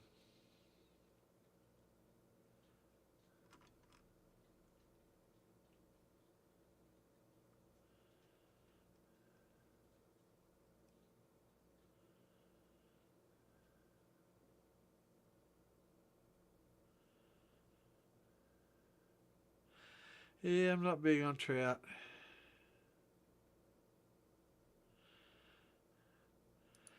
Yeah, and and I like cod, walleye, crappie. Walleye is probably one of my favorites.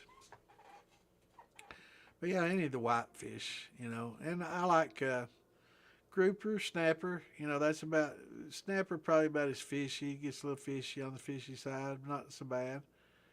And grouper's fine. But just the oily, the really heavy fish, not such much. Catfish, I used to love catfish. Um, but I ate some at a restaurant, nice restaurant, very popular. I'm not gonna name them because I like them, but I guess they just got in some bad, and it was bad. And I got so damn sick off that, man. Food poisoning from it. I haven't eaten any catfish since. But yeah, I used to like catfish to then.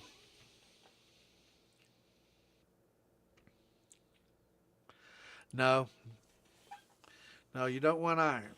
Iron is definitely a big no-no, no bueno for fermentation. Get you a filter, uh, and there's a lot of filters that'll take iron out. But you definitely want to get rid of your iron. It blocks the calcium uptake in the fermentation process and is part of the chemical process, and you definitely don't want iron. That's a big issue. That's why anybody using well water, I always say, check it, make sure, because either you do or you don't, right? I know back home we have a lot of wet, iron. Everybody has a drip. You can always see it, that orange mark where it drips on your old sinks and stuff and around your tubs and stuff. Even if you don't have a drip, it'll still have that orange buildup of iron.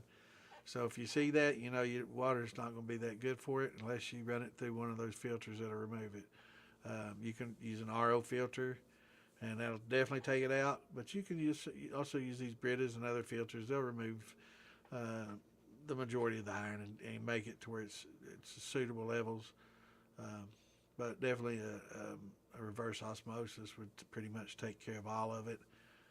But then again, you have to worry about adding some good stuff back into it, right? Because reverse osmosis strips all the goodness out of it, and it's good and bad.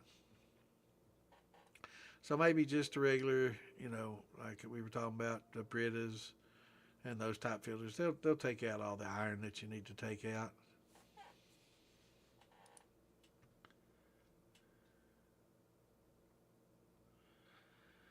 Yep, it's getting about 11. It is getting about that time.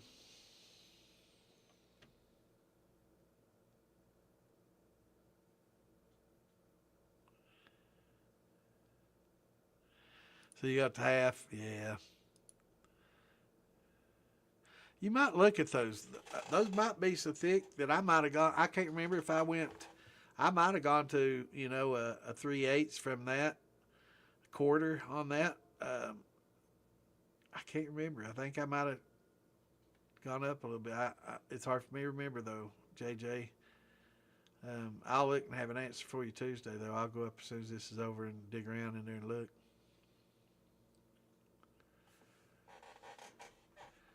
Yeah, they make some spruce beer. Yeah, boy.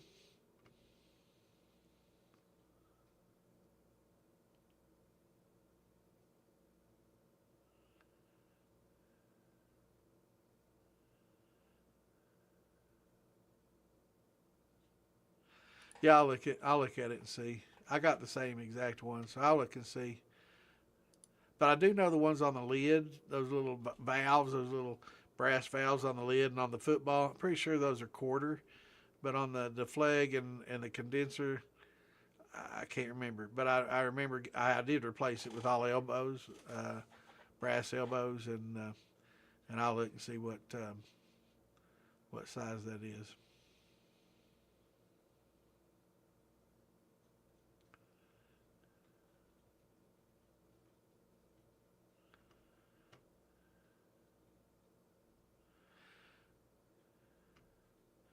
Is it? That's good. That's good. That'll be some good mimosa shine. That'll make you feel just fine.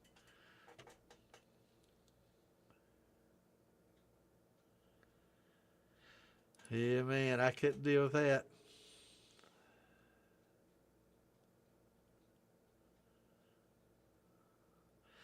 And I like watching these survival shows, and I'm into off the grid and survivalism and being a scout and into all that shit my whole life. And yeah, we have to do some parting shots for sure.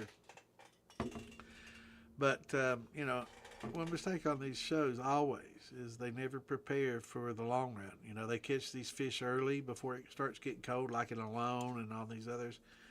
And they're catching fish, and they catch that one fish a day, and they go back. They're all happy. It's like, no, you need to stay there, and you need to catch as many fish as you can.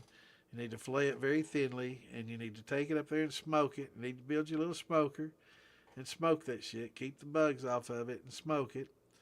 And that smoke will help keep those animals away from it too. They ain't going nowhere near a fire and smoke. And it'll preserve it, right? They make that mistake all the time, man. And it starts getting cold, the fish are going to deeper water, and then they tap out.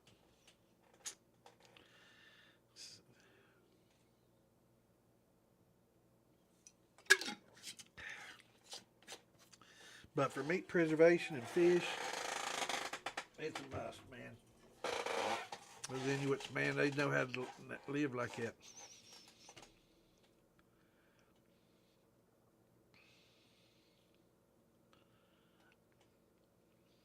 They don't. They never do, man. They never do. Show very rarely. I think we just watched season 11, and there was a guy in there that actually smoked his meat and fish and stuff, and it was smart. And he was from Labrador, so he lived with his wife's an Inuit, and that's the life they live. And if you haven't seen it, I'm not going to be a spoiler and say whether he wins or not, but he does well.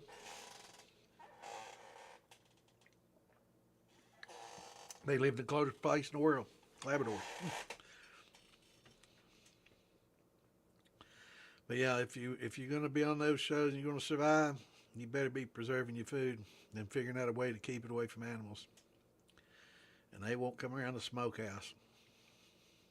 Well, I don't know, a bear might tear it down to eat it, but most of your small stuff, they don't. They ain't gonna go in there if it's extremely smoky. I don't know. Some of them damn martins might.